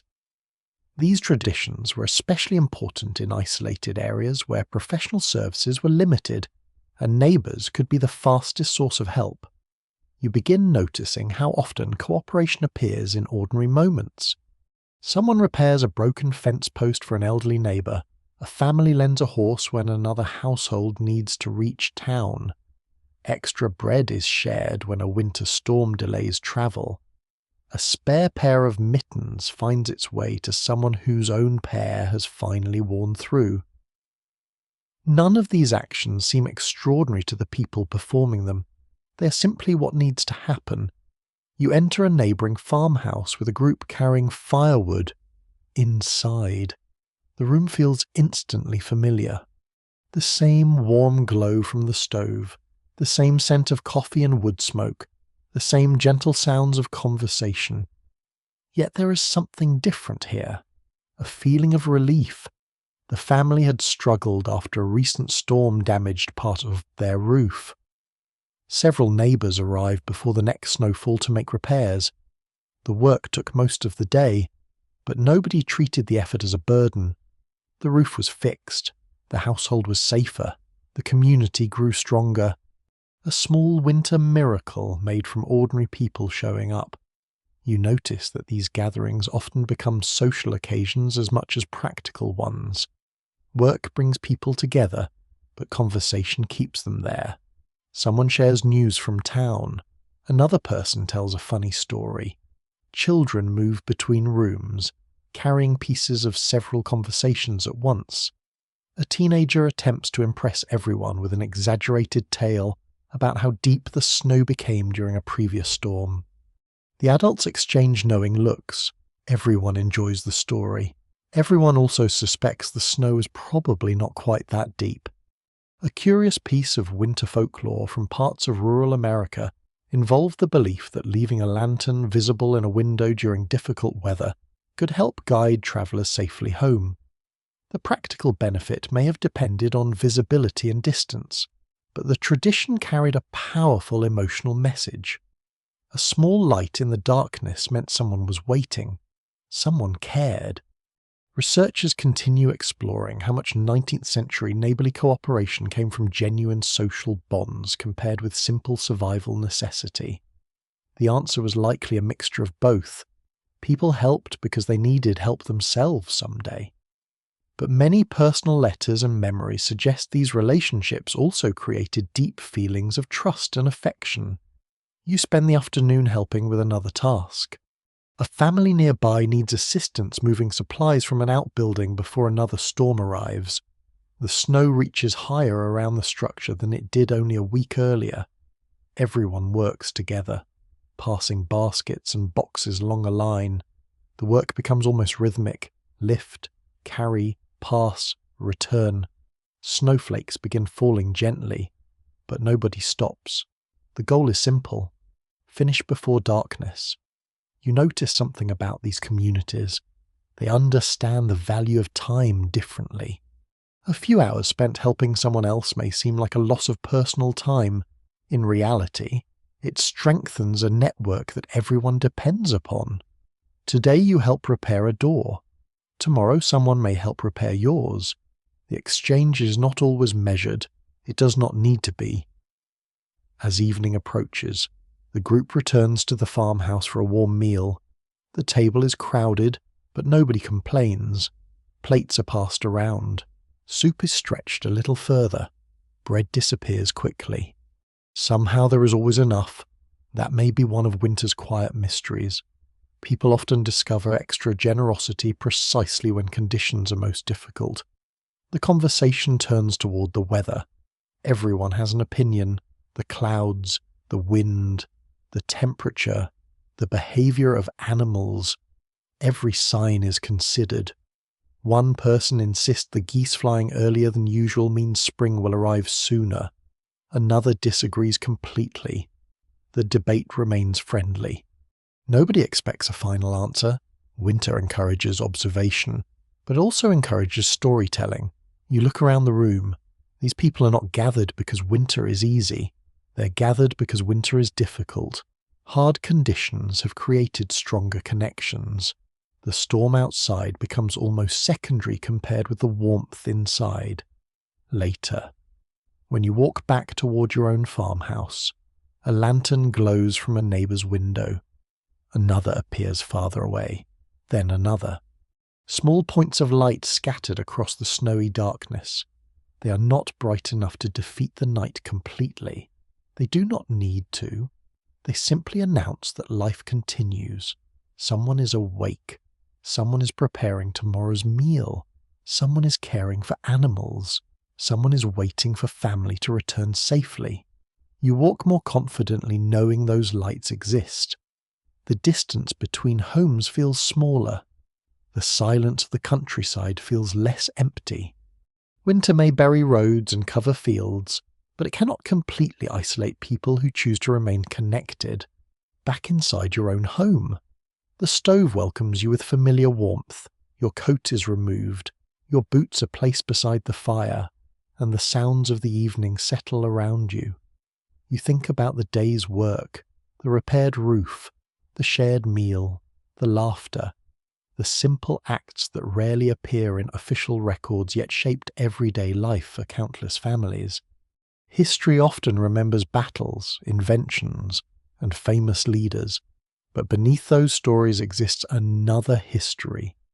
The history of neighbours carrying firewood through snow, the history of strangers becoming helpers, the history of communities quietly keeping one another alive. And as another winter night settles over the fields, you realize that surviving deep snow in the 1870s was never only about enduring cold temperatures. It was about remembering that even in the most frozen landscapes, human warmth remained the most valuable resource of all.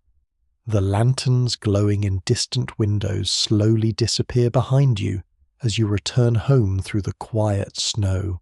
Their small points of light remain in your memory.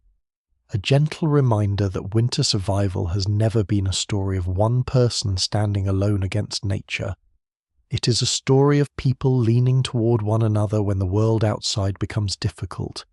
Yet even with careful preparation, shared meals, and helpful neighbours, winter still brings challenges that cannot always be solved with a shovel, a warm blanket, or a friendly visit. Sooner or later, sickness arrives. You wake one morning to find the household unusually quiet. The usual sounds of movement are missing. No cheerful conversation from the kitchen. No quick footsteps crossing the floor. Instead, someone rests beneath heavy quilts while another person moves carefully around the room preparing water, food, and whatever comfort can be offered. Illness feels different in this world. Today, a person with a fever may reach a doctor quickly. A phone call can summon help. A pharmacy can provide medicine within hours. In the 1870s, distance changes everything. A doctor might live many miles away. Snow-covered roads could delay travel for hours or even days. Families often relied on their own knowledge, traditional remedies, and the experience of neighbours who had cared for sick relatives before. A mainstream historical fact is that 19th century medicine was still developing rapidly, but many rural Americans continued depending on household remedies because professional medical care was often expensive, distant, or difficult to access. Doctors existed in many communities, Yet reaching one during severe winter weather was not always simple. You sit beside the stove and listen as someone prepares a warm drink. The kettle hums softly. Steam rises into the cold room. The smell of herbs fills the air. Perhaps there is peppermint, perhaps ginger, perhaps another plant gathered during warmer months and carefully dried for winter use. Some remedies were based on generations of observation. Others mixed practical knowledge with beliefs that modern science would later question. But behind many treatments was a simple intention: help someone feel better, provide comfort, offer hope. You watch as a family member carefully changes cool cloths and adjusts blankets. There is no dramatic panic, only patience. Winter has already taught everyone that many things require waiting. Healing is no different. A small child nearby asks when the sick person will feel better. Nobody gives a false promise. Instead, they answer gently, soon. That word carries a different meaning here. Not a specific hour, not a guaranteed schedule, just a hopeful direction. A fascinating household practice from the 19th century involved keeping certain plants, such as lavender or dried herbs, near sleeping areas because many people believed their scents could protect against illness or improve rest. Whether these practices had direct medical benefits is still uncertain, but they reveal how families used every available resource to create a healthier environment. The room smells peaceful, the fire crackles, the herbs hang quietly from the wall. Even if they cannot cure everything, they create a feeling of care, and sometimes that feeling matters. You notice that winter sickness affects more than the person lying in bed. Chores do not disappear. Animals still need feeding, meals still need preparing, firewood still needs carrying. The household quietly adjusts. One person takes on another person's responsibilities. A teenager carries extra water. A neighbour brings fresh bread. Someone checks whether more wood is needed. Again, community becomes medicine of its own kind. Historians continue to examine how ordinary families balanced traditional healing practices with emerging medical ideas during the late 19th century.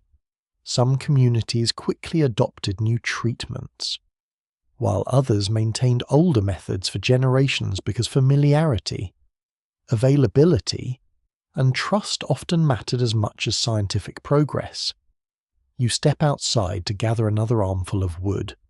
The cold air feels sharper today, perhaps because you're thinking about how fragile comfort can be. A healthy person may complain about the temperature. A sick person reminds you why warmth matters. The woodpile appears slightly smaller than yesterday. Another reminder that winter measures everything: supplies, time, energy, patience. Inside, the fire receives another log. The flames rise. The room brightens. The person resting beneath the blankets opens their eyes and smiles faintly. Improvement may be slow, but even small signs of recovery feel enormous. A little more appetite, a clearer voice, a stronger step. Nobody celebrates loudly. They simply feel grateful. As evening arrives, a neighbour stops by carrying a small bundle wrapped in cloth. Inside are homemade biscuits and a jar of preserved fruit from their own pantry. The gift is modest. Its meaning is not. You realise that during difficult winters, kindness often arrives in practical forms: a meal, a repaired fence, a borrowed tool, a few hours of company. Nobody needs grand gestures. Small acts repeated often create security. The storm outside grows stronger after sunset. Snow taps gently against the window. The sick room remains calm. Someone reads aloud from a book near the fire. The voice is steady and soothing. The story matters, but perhaps not as much as the sound itself. A familiar voice, a peaceful rhythm, a reminder that the person resting is not alone. You begin to understand that care in the 1870s was often built from presence, simply being there, watching, waiting, helping. Modern medicine has transformed countless aspects of healthcare, but there is something timeless about sitting beside someone who is suffering and offering reassurance. That human instinct crosses centuries later that night. The household grows quiet. The stove continues glowing. The sick person finally sleeps more comfortably. Outside, the snow keeps falling. It covers the fields, the paths, and the fences once again. But inside the farmhouse, there is warmth, not only from the fire, from the people gathered around it. You think about all the illnesses that passed through winter homes during this era. Some were mild and quickly forgotten. Others became serious reminders of how vulnerable people could be when weather, distance, and limited resources combined. Yet alongside those hardships existed remarkable resilience. Families learned, neighbours responded, communities adapted. The cold could slow life down. It could make every journey harder. It could turn simple tasks into exhausting challenges. But it could not erase compassion. As you settle near the stove for the night, listening to the quiet breathing of the household, you recognize another truth about life beneath deep snow. Survival was not only measured by how much food was stored or how much wood remained. It was measured by how willing people were to care for one another when someone needed help most. The winter outside may stretch endlessly across the landscape, but within these walls, patience, kindness, and hope continue burning steadily like a small, dependable flame. The farmhouse settles into a peaceful rhythm after the long days of work, preparation, and care. The illness that briefly changed the household routine slowly becomes another memory woven into the larger story of winter. The fire continues its steady glow. The pantry remains organized. The paths outside may vanish beneath fresh snow, but inside these walls, life continues with a familiar pattern. And now, as evening arrives earlier and earlier, you discover one of the most treasured parts of winter life in the 1870s. The night. Not the empty night, not the lonely night, a different kind of night. A night shaped by candlelight, conversation, music, and stories. You sit beside the stove as darkness settles over the countryside. Outside, the world becomes almost completely still. The fields disappear into shadow. The trees become dark silhouettes against the snow. The only movement comes from drifting flakes catching the faint glow from the windows. Inside, the farmhouse transforms. During daylight hours, every corner serves a purpose. Tools are repaired, food is prepared, clothing is mended, animals are cared for. But evening offers something different, a chance to slow down, a chance to gather. The candles are lit carefully. Their flames are small compared with the modern electric lights, but somehow they make the room feel warmer. Shadows move gently across wooden walls. Faces appear softer. Ordinary objects gain a quiet beauty beneath the golden glow. You notice how people naturally move closer together. The best seat is near the stove. The warmest corner belongs to whoever needs it most. Chairs shift. Blankets are shared. Someone brings out a basket of sewing supplies. Another person opens a book. The evening begins without anyone needing to announce it. One significant historical fact is that during the 19th century, many families relied heavily on reading aloud as a form of entertainment and education, especially in rural areas where access to theatres, concerts, and public gatherings could be limited. A single book could become a shared experience for everyone in the household. You listen as a story begins. The reader's voice rises and falls gently. Children settle nearby. Adults continue small tasks while listening. A person repairing clothing does not need to stop working to enjoy the tale. Hands remain busy while minds travel somewhere else. This combination of work and relaxation is one of the quiet skills of the era. People do not always separate productivity from leisure. They blend together. A quilt grows larger while a story unfolds. A basket fills with repaired clothing while a family laughs. A pair of gloves receives new stitching while memories are created. You watch a young child staring at the candle flame. The child appears fascinated by something adults barely notice anymore. A tiny flame, a little pool of light, a whole room gathered around it. There is a kind of magic in small things when they are all you have. A curious piece of winter folklore from the 19th century involved the belief that certain candle flames could reveal signs about coming weather. A flickering flame might be interpreted by some as a warning of wind or changing conditions. While such ideas were not reliable forecasts, they show how people searched for meaning in everyday observations. The candle does not actually know tomorrow's weather, but everyone enjoys wondering. That is part of being human. You hear music from another room. Someone has brought out a fiddle. The instrument has likely travelled through many seasons. Its wooden surface carries small marks from years of use. Yet when the bow moves across the strings, the room suddenly feels larger. The melody fills every corner. A few people begin tapping their feet. Someone sings along quietly. Children attempt a dance that is more enthusiasm than coordination. The floorboards complain beneath their movement. Everyone laughs. For a brief moment, the snow outside feels very far away. Historians continue studying how much winter social activity in rural America depended upon formal gatherings versus smaller household events. Evidence suggests both were important. Church meetings, community visits, and local celebrations provided connection.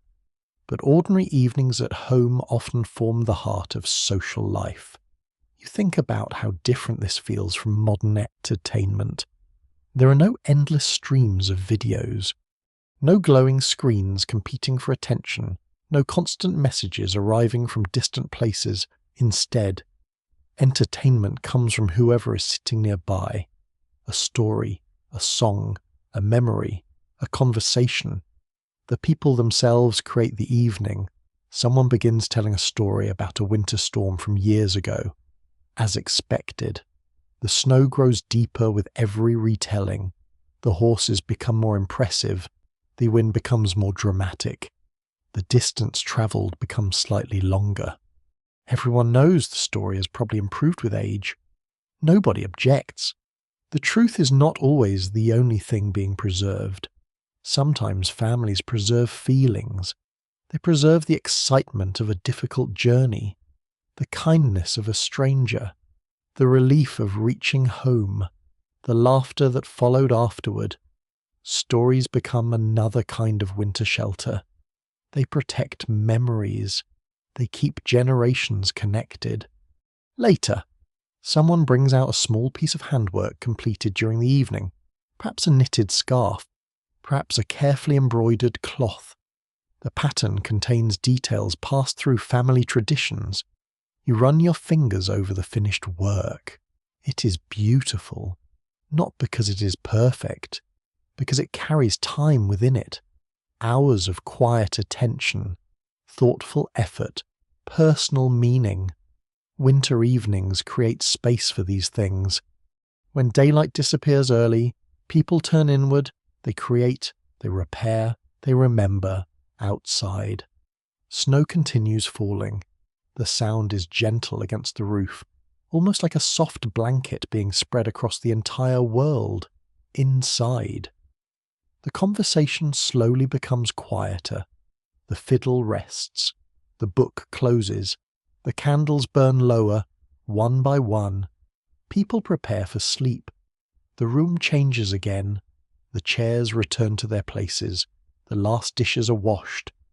The fire receives one more careful adjustment before everyone settles beneath warm quilts. You stand near the window for a moment. The moon reflects across the snow, making the landscape appear almost unreal. Every tree branch shines with a delicate layer of frost.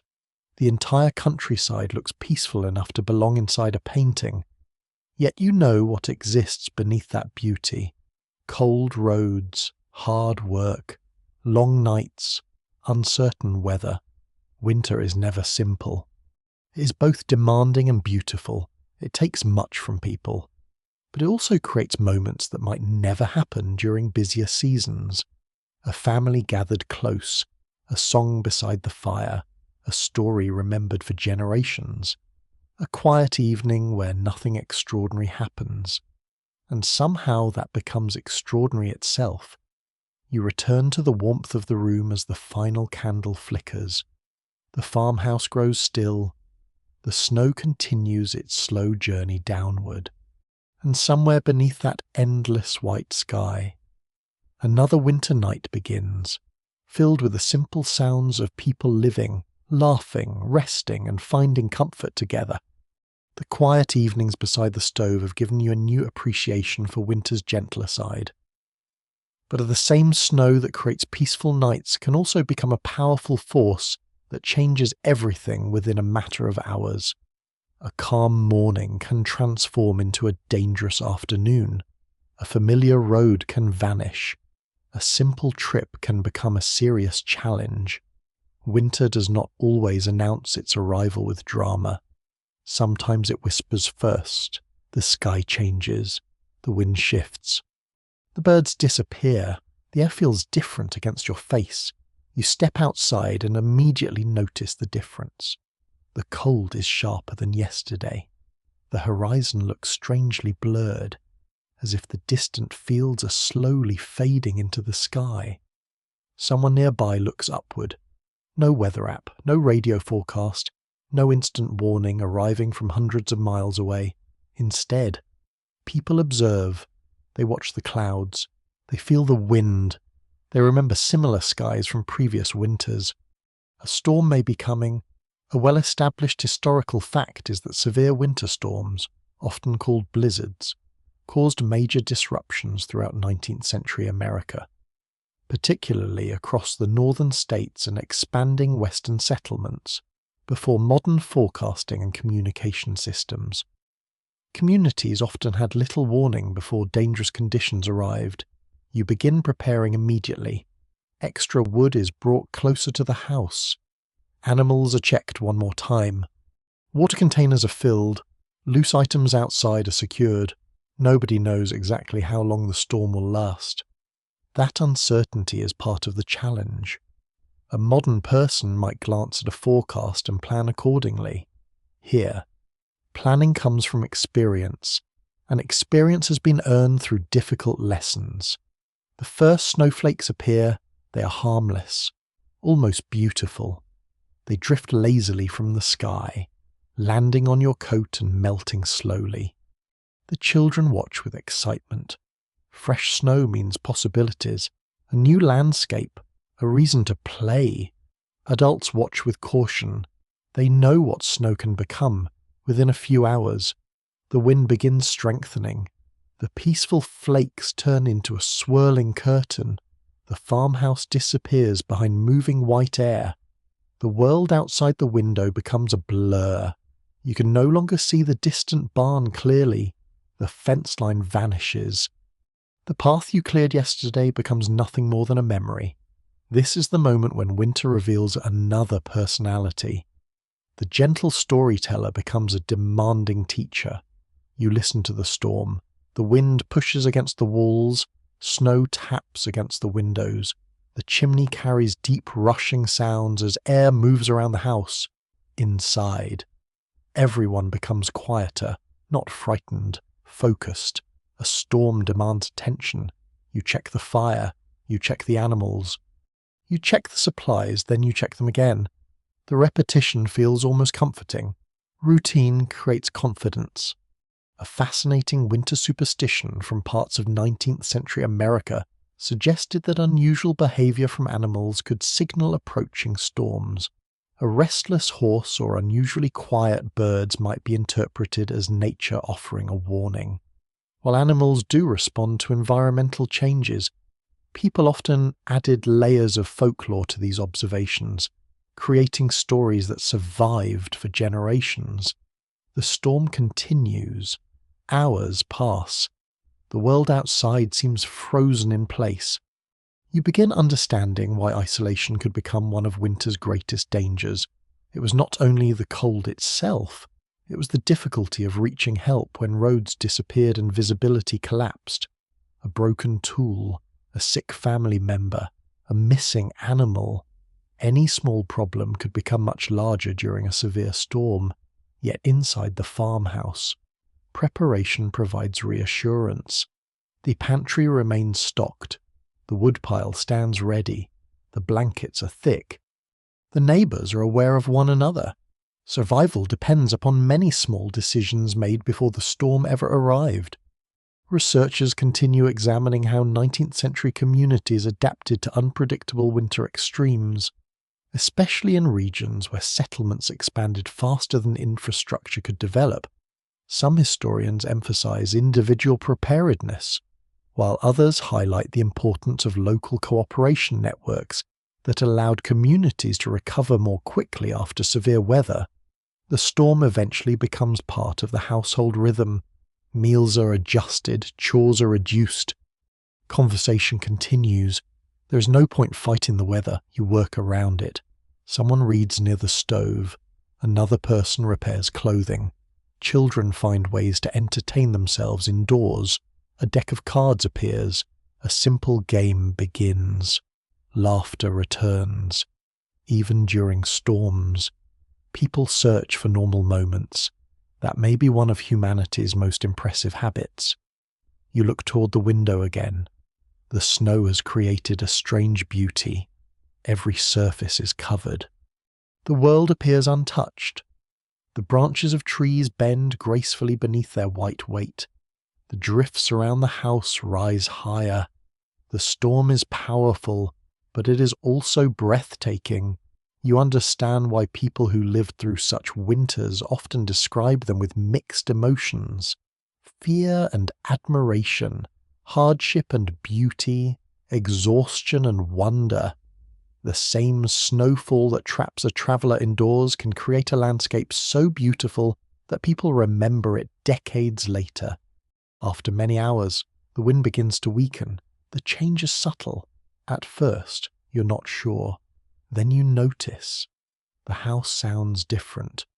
The walls are no longer being tested by every gust. The windows are quieter. The stove crackles more clearly. The storm is passing. Nobody rushes outside immediately. That would be foolish. The snow may have stopped falling, but the danger has not completely disappeared. Drifts must be measured. Paths must be reopened. Conditions must be judged carefully. The morning reveals the true scale of the storm. When you finally step outside, the sight is astonishing. The yard has changed completely. Snow has piled against buildings. The familiar landscape has been redesigned overnight. A fence that stood waist-high yesterday now barely rises above the surface.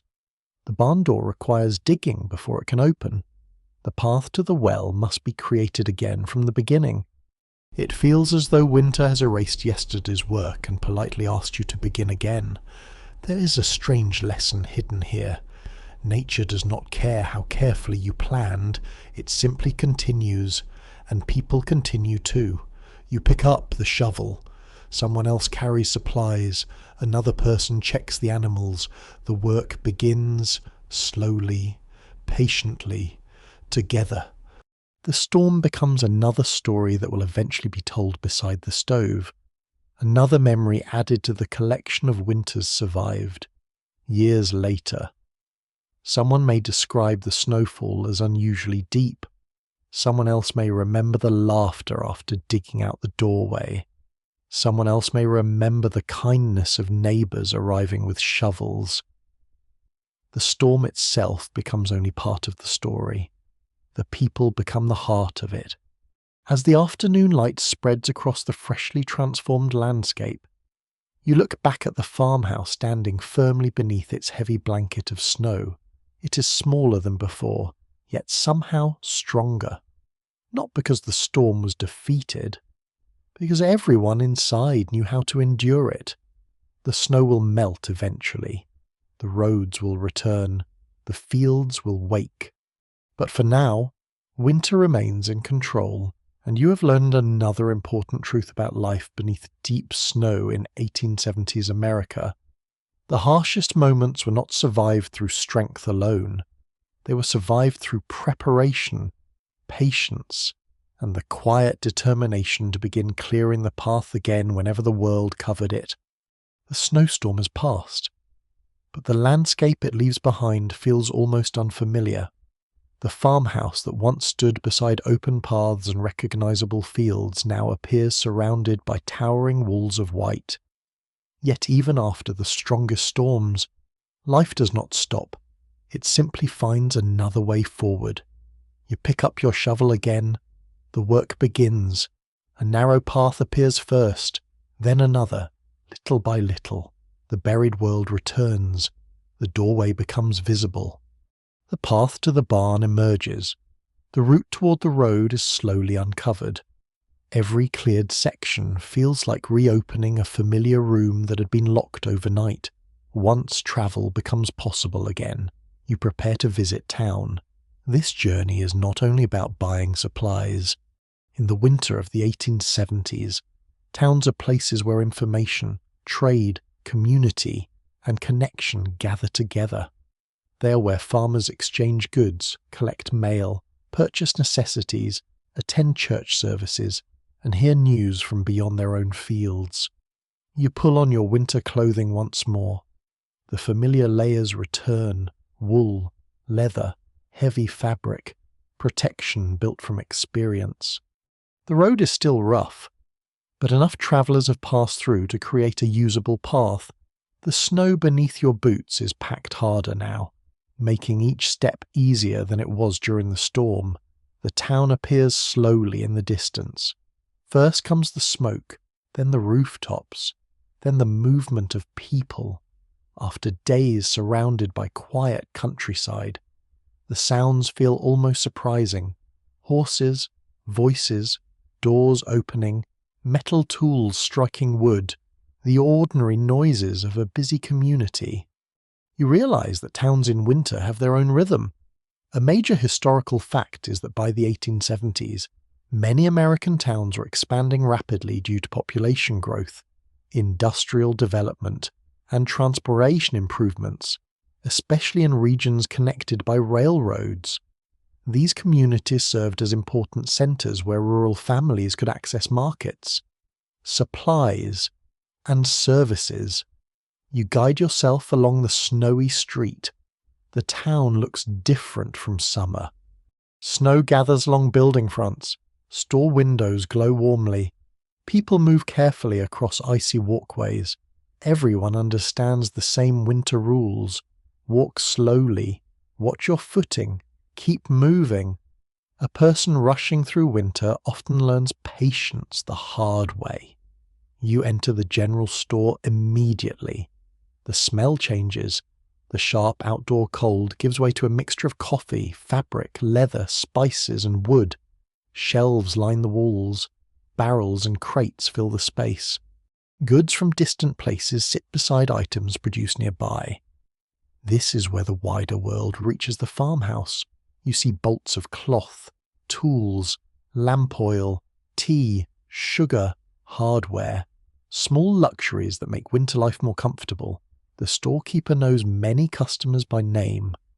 That is not unusual. In smaller communities, business and social life often blend together. A person does not simply buy flour and leave. They exchange news. They ask about families. They discuss the weather. They learn who needs help. The general store becomes a gathering place as much as a place of commerce.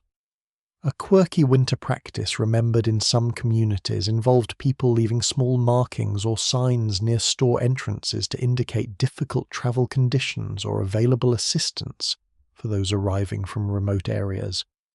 The exact use varied greatly, but it reflects how communities developed informal ways to communicate before modern systems made information instant.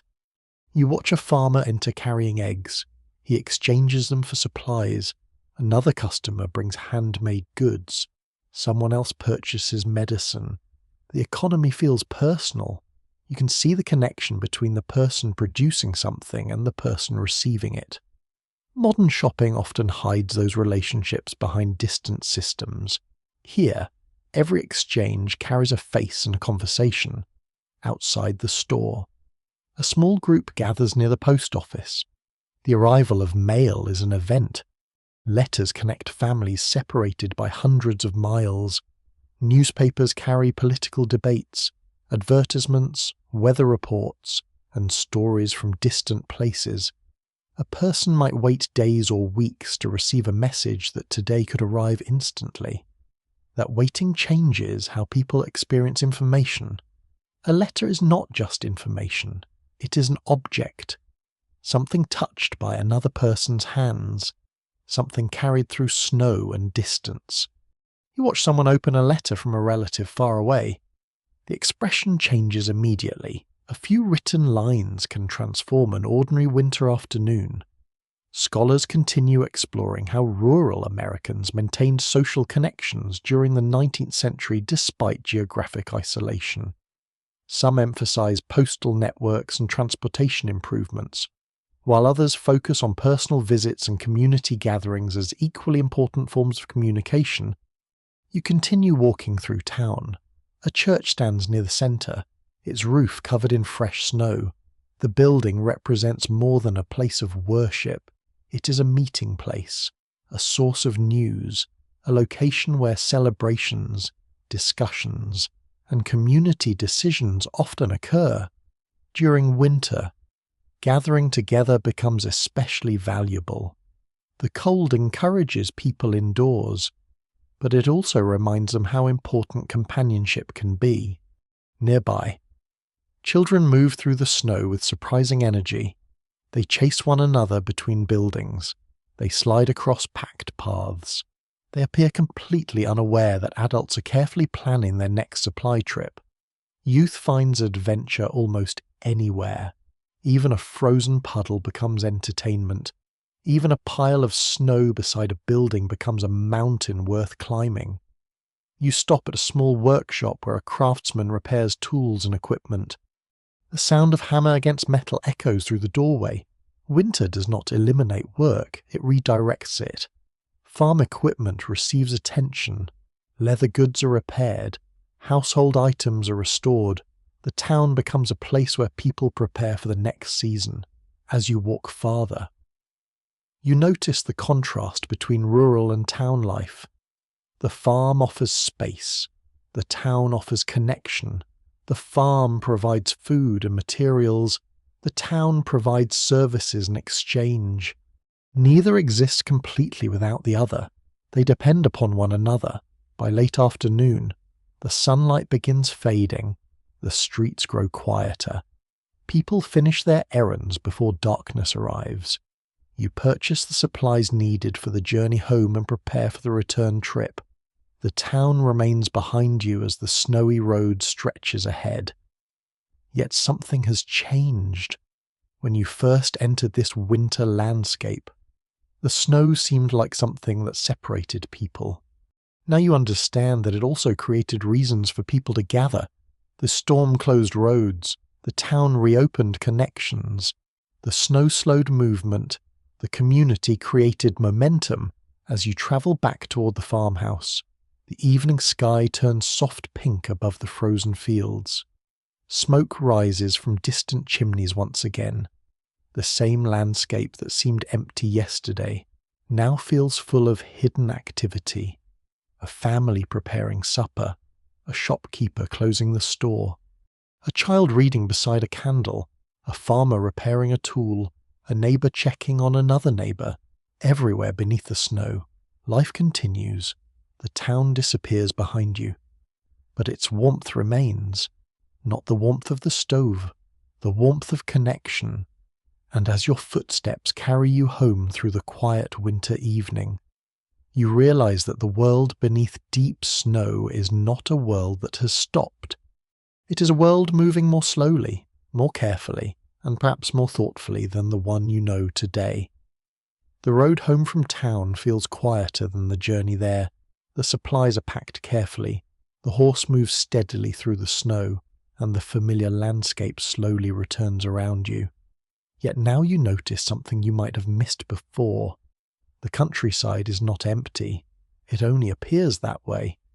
Beneath the snow, around the barns, along the frozen streams, and within the dark forests, countless living things are adjusting to the same winter that has changed your own routines. The animals are still here. They are simply living by different rules. You pass the edge of the woods as the afternoon light fades. The trees stand tall and silent, their branches carrying layers of snow that sparkle whenever the wind moves through. A small bird lands briefly on a nearby branch, searching carefully among the bark for whatever food it can find. Winter requires creativity, for humans and for wildlife. A commonly accepted historical fact is that many rural Americans in the 19th century depended heavily on observing local wildlife because animals could provide important information about the surrounding environment. Farmers paid attention to animal behavior, seasonal patterns, and changes in the landscape because these observations helped them make decisions about farming, hunting, and daily survival. You stop near the edge of a field. Tracks cross the snow. Some are easy to recognize. Others are mysterious. A rabbit has passed through, leaving a delicate pattern of small footprints. A fox has travelled in a straighter line, moving with careful purpose. Birds have created tiny marks across the surface where they searched for food. The snow has become a record of movement, a frozen diary written by countless creatures. You follow the tracks for a moment, imagining the hidden lives taking place while people sleep inside warm houses. A fox moving quietly beneath the moon. A deer searching for sheltered areas. A small animal finding a safe place beneath fallen branches. Winter changes the rhythm of every creature. Some animals become more active, others conserve every bit of energy. The same landscape that feels challenging to you is simply another season for them. You continue toward the barn after returning home. The livestock greet you with familiar sounds. The cows shift comfortably in their stalls. The horse raises its head. The chickens move carefully through their enclosed space. Even domesticated animals respond differently during the cold months. They eat more, they move less, they rely on the shelter and care provided by people. You notice how closely human and animal lives are connected here. The farm is not divided into separate worlds. People depend on animals. Animals depend on people. Each side contributes something necessary. A fascinating piece of rural folklore involved farmers believing that unusual behaviour from livestock could predict coming weather changes. A restless horse, noisy chickens, or animals gathering closer than usual were sometimes interpreted as signs of approaching storms. While these observations were not always accurate, they show how closely people watch the natural world around them. You check the horse's blanket and adjust it carefully. The animal remains calm. There is trust between you. That trust has been built through thousands of ordinary interactions, feeding, cleaning, working together, waiting through difficult weather, outside the barn. The evening air grows colder. You notice small signs of life around the farm. A few birds gather near the stored grain. A cat moves carefully along the edge of the building, searching for warmth and perhaps hoping for a lucky discovery. The barn doors provide shelter from the wind. Every creature seems to be looking for the same thing: protection, food, a safe place to rest. Historians continue examining the relationship between 19th century farming communities and the natural environment, particularly how much Daly's life was shaped by direct observation of animals and landscapes. Some researchers emphasize practical knowledge developed through experience, while others highlight the role of cultural traditions and stories passed through generations. You walk toward the frozen pond beyond the fields. During warmer months, this place would have looked completely different. green grass, moving water, wild plants growing along the edges. Now it is covered with ice and snow. The surface appears peaceful, almost inviting. But you understand that winter landscapes can be deceptive. Ice must be treated carefully. Snow can hide weaknesses. Beauty does not always mean safety. You remember that people in this era often travelled across frozen waterways when conditions allowed. Frozen rivers and ponds could provide faster routes between communities, but everyone understood the risks involved. Weather changes could transform a reliable path into a dangerous one. The pond reflects the fading sky. Orange light stretches across the ice. For a moment, everything seems perfectly still. Then you hear movement, a sudden splash from somewhere beyond the reeds. A bird rises from the edge of the water and disappears into the evening air. Life continues even here. The frozen landscape is not silent. It is simply quieter. You return toward the farmhouse as darkness approaches. The snow beneath your boots has hardened with the evening cold. Your breath forms small clouds that drift away almost immediately. Above you, stars appear, bright, clear, uninterrupted by city lights. The winter sky feels enormous. You imagine the same stars watched by farmers, children, travellers, and animals generations ago. Some things remain unchanged. The stars, the seasons, the instinct to seek warmth when the temperature falls. Inside the farmhouse, the evening routine begins. The animals are settled. The fire is maintained. The day supplies are stored away. Someone mentioned seeing tracks near the barn earlier. Another person wonders which animal passed through. A small conversation begins. Not because the answer is especially important, because noticing the natural world is part of everyday life. The discussion moves from animals to weather, from weather to the coming weeks, from the coming weeks to hopes for spring. Winter always creates a strange balance.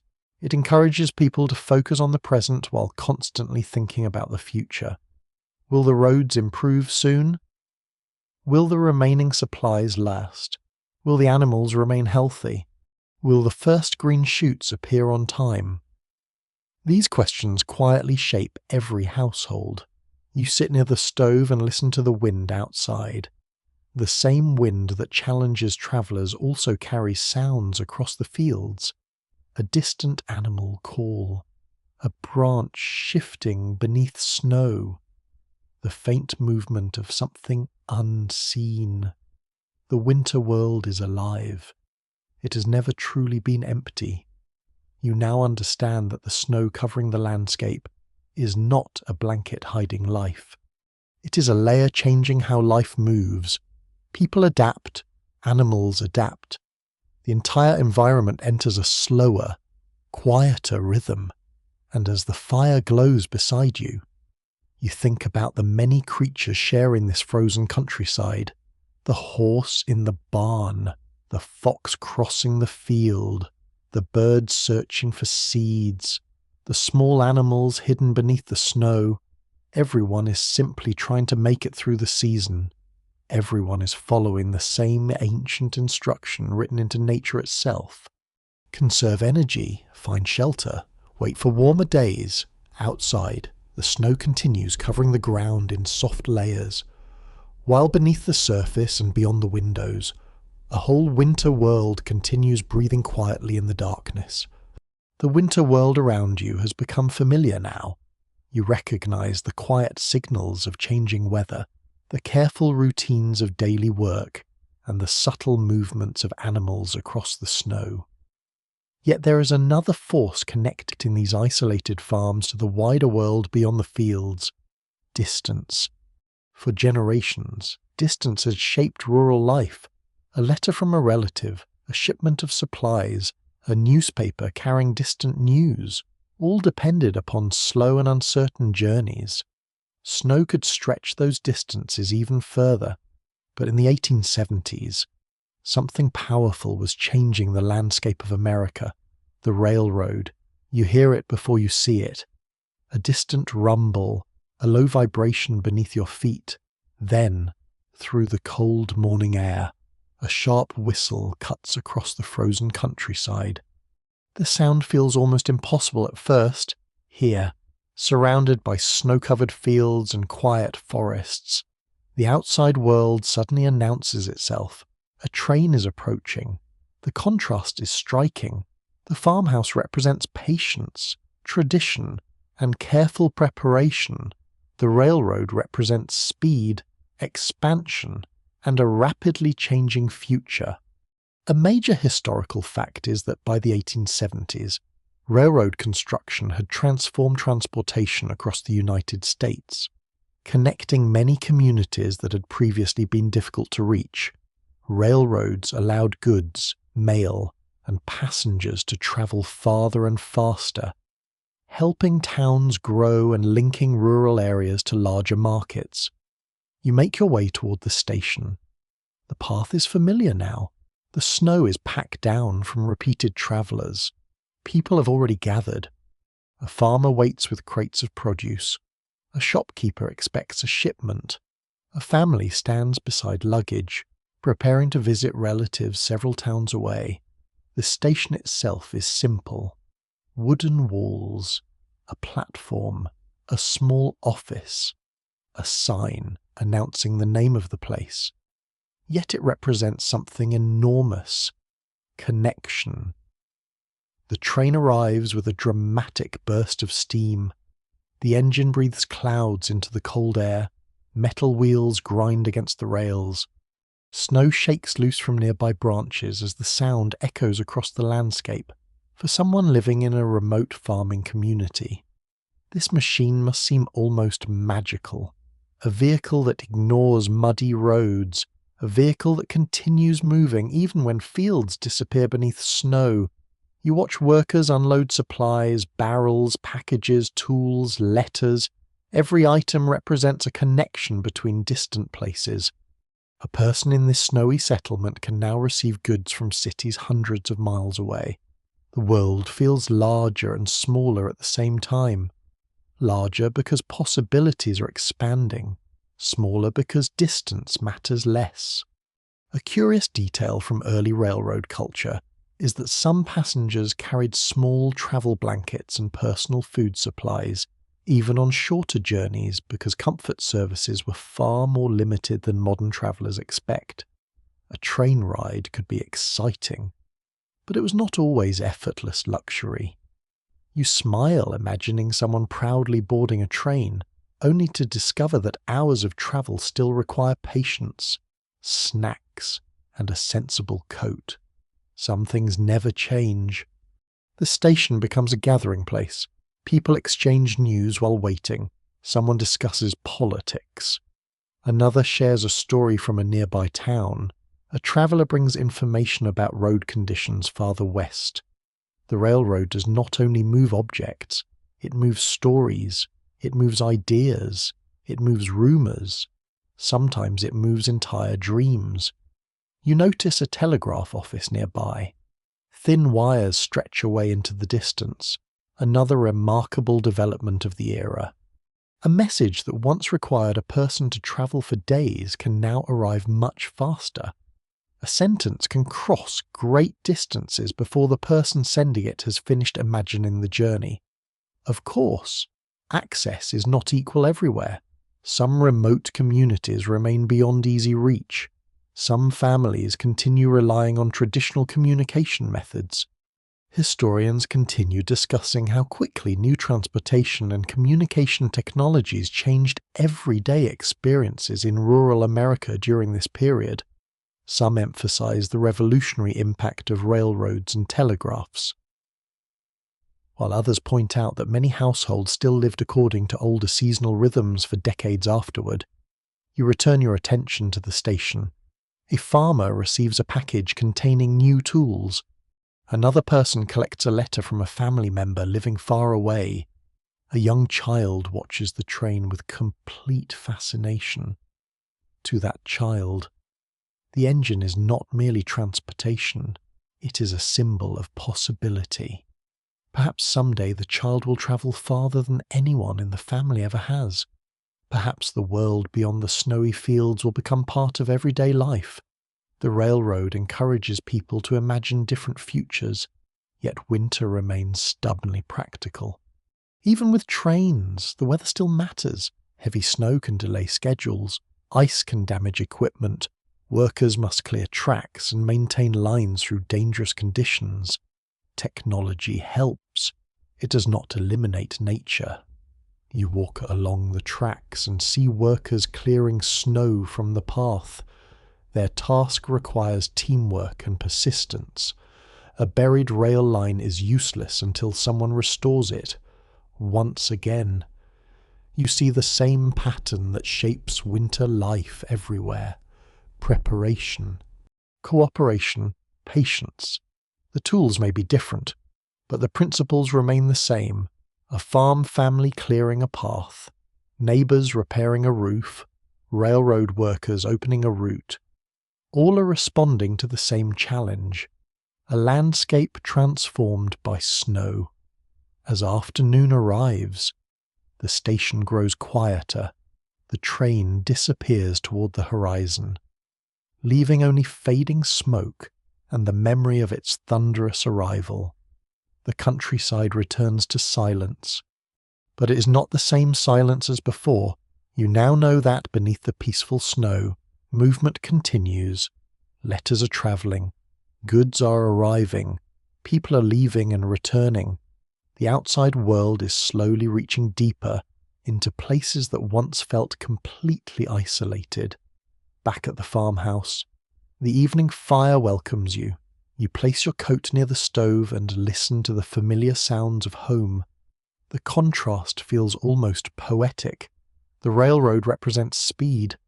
The farmhouse represents steadiness. One carries people outward. The other gives them a place to return. Both are necessary. Winter makes this especially clear. When roads disappear and storms arrive, connections become precious. A train whistle in the distance becomes more than a sound. It becomes reassurance, a reminder that even beneath deep snow, the wider world continues turning. As night settles over the fields, you imagine the railroad track stretching through the darkness, cutting a thin line across the frozen landscape. Tomorrow, another train will pass, another message will arrive, another connection will be made, and somewhere between the quiet farmhouse and the distant station, everyday life continues moving forward. One careful step, one steady journey, and one snowy mile at a time. The sound of the train whistle fades into the distance, leaving the countryside quiet once more. Yet something feels different now. The silence no longer feels like separation. You understand that beneath the snow, countless connections continue working quietly. Letters travel, supplies move, neighbours visit, animals endure, families prepare. The world may appear frozen, but it is not standing still. Still, every person living through these winters shares one question that becomes stronger with each passing week. When will spring finally arrive? You step outside one morning and notice the smallest changes. At first, they're almost too subtle to trust. The sunlight feels slightly different. The afternoon lasts a little longer. The snow on the roof begins melting at the edges. A tiny drop of water falls from the eaves. Just one, almost nothing, yet everyone notices. Winter has held the land tightly for months, so even the smallest sign of change feels important. You stand beneath the pale sunlight and listen. The world sounds different. The deep silence of midwinter begins to soften. Birds return with clearer songs. Water moves beneath thin layers of ice. The wind feels less sharp against your face. Spring does not arrive all at once. It negotiates. A warm afternoon appears. Then a colder night returns. A patch of ground becomes visible, then disappears beneath another snowfall.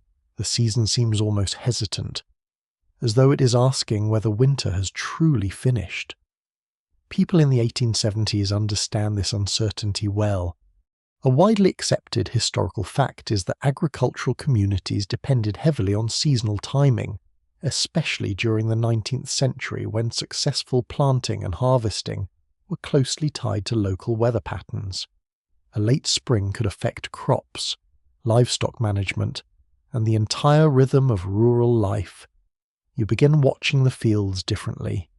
The snow is still deep in many places, but you know what waits beneath it. Seeds, soil, possibility. The frozen landscape is not empty. It is simply waiting. Farmers begin checking their tools more carefully. The repaired ploughs are brought forward. Harnesses are inspected again.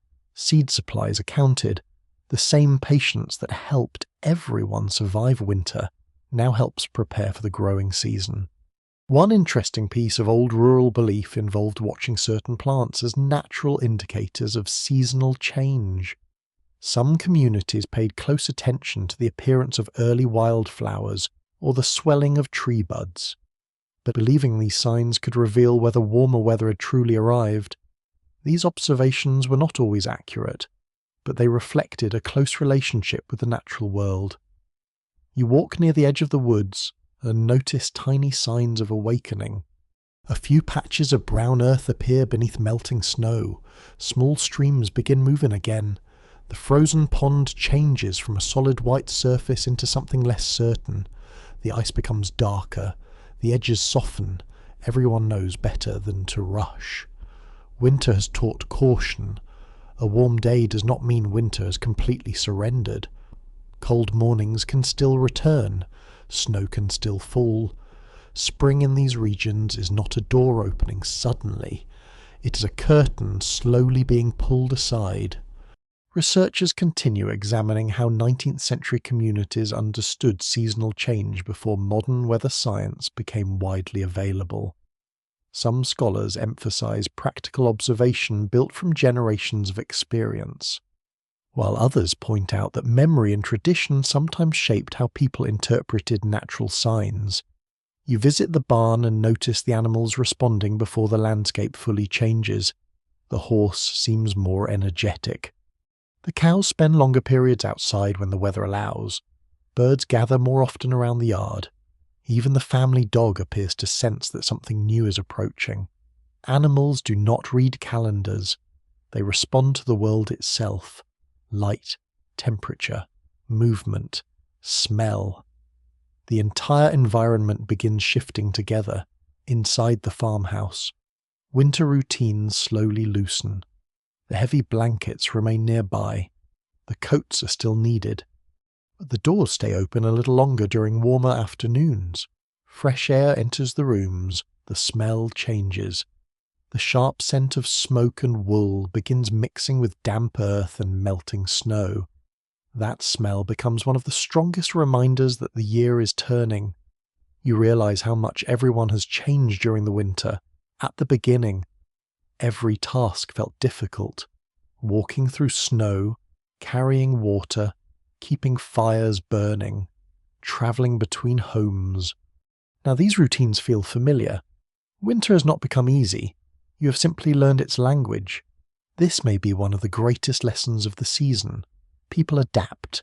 They do not control everything around them. They learn how to live within changing conditions as the snow continues retreating. The farm becomes busier. The fields require attention. Fences need checking. Buildings need repairs after months of wind and snow. There is no dramatic celebration announcing the end of winter. Instead, there is work. Spring arrives carrying a list of responsibilities. Everyone welcomes it anyway. You help clear remaining snow from around the buildings. The task feels different from the work done months earlier, in winter. Clearing snow was about survival. Now it is about renewal. The same shovel, a different purpose, nearby. Children search for the first signs of green. They examine every patch of exposed ground as though discovering hidden treasure. To them, spring is a mystery unfolding. A tiny plant becomes an announcement. A bird's return becomes an event. A puddle becomes proof that winter is finally losing its grip. The adults smile because they understand. The children are watching the same world everyone else watches. They are simply better at celebrating it. As evening arrives, the sunset lingers longer than it did during the darkest months. Golden light stretches across the fields, touching the snow until it glows softly. You stand near the farmhouse and look back. The winter landscape that once seemed endless now feels temporary. The storms, the cold mornings, the buried roads, the frozen paths, all of it slowly becomes memory. Soon, these fields will become green again. Soon, the barn doors will open more often. Soon, people will spend longer hours outdoors without counting every minute until warmth returns. Yet something from winter remains. The habits, the lessons, the appreciation. After months of depending on preparation and community, people do not simply forget those things when the snow melts. They carry them forward. The first warm breeze does not erase the winter. It completes it. You realize that surviving deep snow in 1870s America was not only about reaching spring. It was about becoming someone capable of reaching spring, someone more patient, someone more observant, someone who understood the value of preparation, cooperation, and simple comforts. The last patches of snow shine beneath the fading light. A bird calls from the trees. Water moves quietly beneath melting ice. The earth begins its slow return, and after months of waiting, the world finally starts breathing a little deeper. The first hints of spring have begun appearing across the countryside, but before winter fully releases its hold, you find yourself looking back at everything the season has revealed. The snow that once seemed like an endless obstacle has become something more complicated. It was a challenge. It was a teacher. It was a companion. You remember the first mornings when stepping outside felt like entering another world. The cold air against your face, the heavy boots sinking into fresh snow, the endless search for warmth, food, and safety. Now those same experiences feel like pages in a long story, a story written through ordinary moments, the sound of an axe splitting wood, the glow of a candle during a winter evening, the laughter of children racing through snow, the quiet kindness of neighbours arriving with supplies, the whistle of a train crossing the frozen landscape. All these memories belong to the same season. All of them reveal what everyday life was truly like beneath deep snow in 1870s America. You walk across the farm one final time before the snow disappears completely. The fields are changing. Small areas of soil appear where snow has melted away. The fences that stood buried are becoming visible again. The pathways created through months of effort remain as reminders of everything that happened here. Winter leaves marks, not only on the landscape, on people too. A significant historical fact is that many rural Americans in the 19th century lived according to seasonal cycles, with winter often serving as a period of repair, planning, community gathering, and preparation for the agricultural work ahead. The cold months were not simply a pause in life, but an important part of the yearly rhythm. You think about how different this rhythm feels from the modern world today. Many people expect constant activity, constant movement, constant access. But winter in the 1870s demanded something else. Patience. People waited for roads to reopen. They waited for warmer temperatures. They waited for letters to arrive. They waited for the first signs of spring. Waiting was not considered wasted time.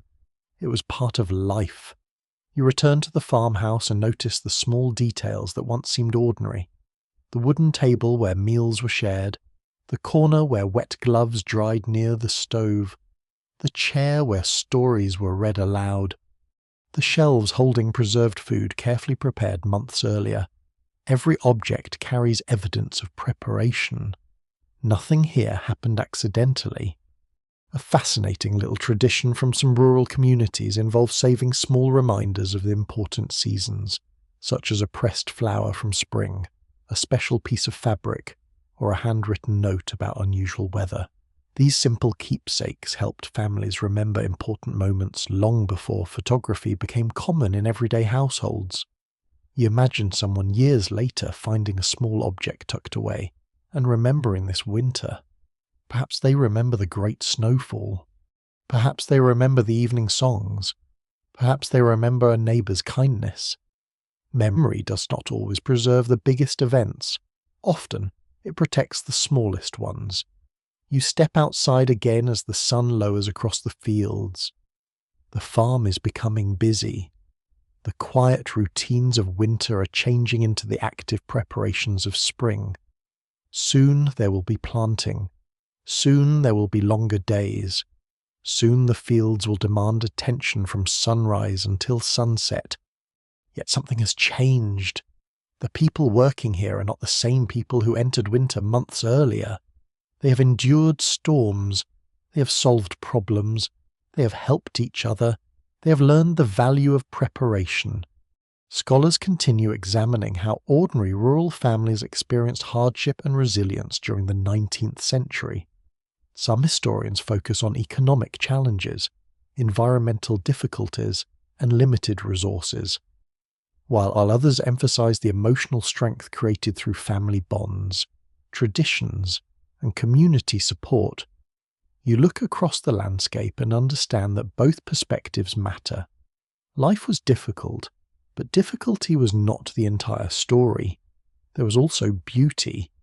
There was humour, there was celebration, there was comfort. The winter of the 1870s was not only a season of survival, it was a season of living. Children still played, families still laughed, neighbours still visited. People still found reasons to enjoy a warm meal, a good story, and a peaceful evening. Hard times did not erase happiness. They often made happiness more noticeable. You think about the modern listener sitting comfortably in a warm room, perhaps hearing this story while the outside world is quiet. The distance between then and now feels enormous. No frozen roads outside your door. No need to split tomorrow's firewood before sunset. No uncertainty about whether a letter will arrive after weeks of travel. Life today moves differently, yet some things remain exactly the same. The desire for comfort, the need for connection, the importance of kindness, the feeling of relief after a difficult period ends. These experiences belong to everyone, across every century. The farmhouse grows quiet as evening arrives. The final pieces of winter wood burn in the stove.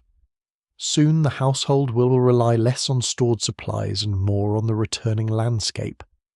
The snow outside reflects the fading light one last time. It is not the enemy anymore. It is simply part of the story. You have walked through storms. You have travelled snowy roads. You have listened to stories beside candlelight. You have watched communities survive through cooperation and determination. And now you stand at the edge of a new season. The fields will awaken. The animals will spend more time outdoors. The sounds of farming will replace the deeper silence of winter. But somewhere in the memory of this place, winter will always remain. Not as a season of endless cold, as a season of resilience. A season when simple things became precious. A season when a warm fire felt like a treasure. A season when a neighbour's visit could brighten an entire day. A season when people discovered that surviving harsh conditions was never only about strength. It was about connection. It was about patience. It was about finding small moments of peace while surrounded by uncertainty. The sun disappears beyond the horizon. The farmhouse glows softly against the evening landscape. Inside, the familiar warmth remains. Outside, the final snow slowly melts. The land rests. The people rest. The long winter journey is almost complete. and as you close your eyes, you can still hear the quiet sounds of that distant world, the crackle of the fire, the gentle movement of footsteps across wooden floors, the soft whisper of wind passing over snowy fields, the voices of families sharing stories, the laughter of children, the steady rhythm of life continuing through every season. For a little while longer, you remain there, in the farmhouse, beneath the fading winter sky, listening to a world that moved more slowly, lived more closely, and found warmth in places both simple and profound. The winter landscape grows softer now.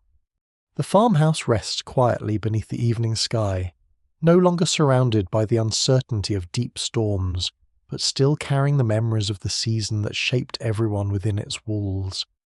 The final traces of snow disappear slowly, leaving behind damp earth, gentle streams, and the promise of warmer days.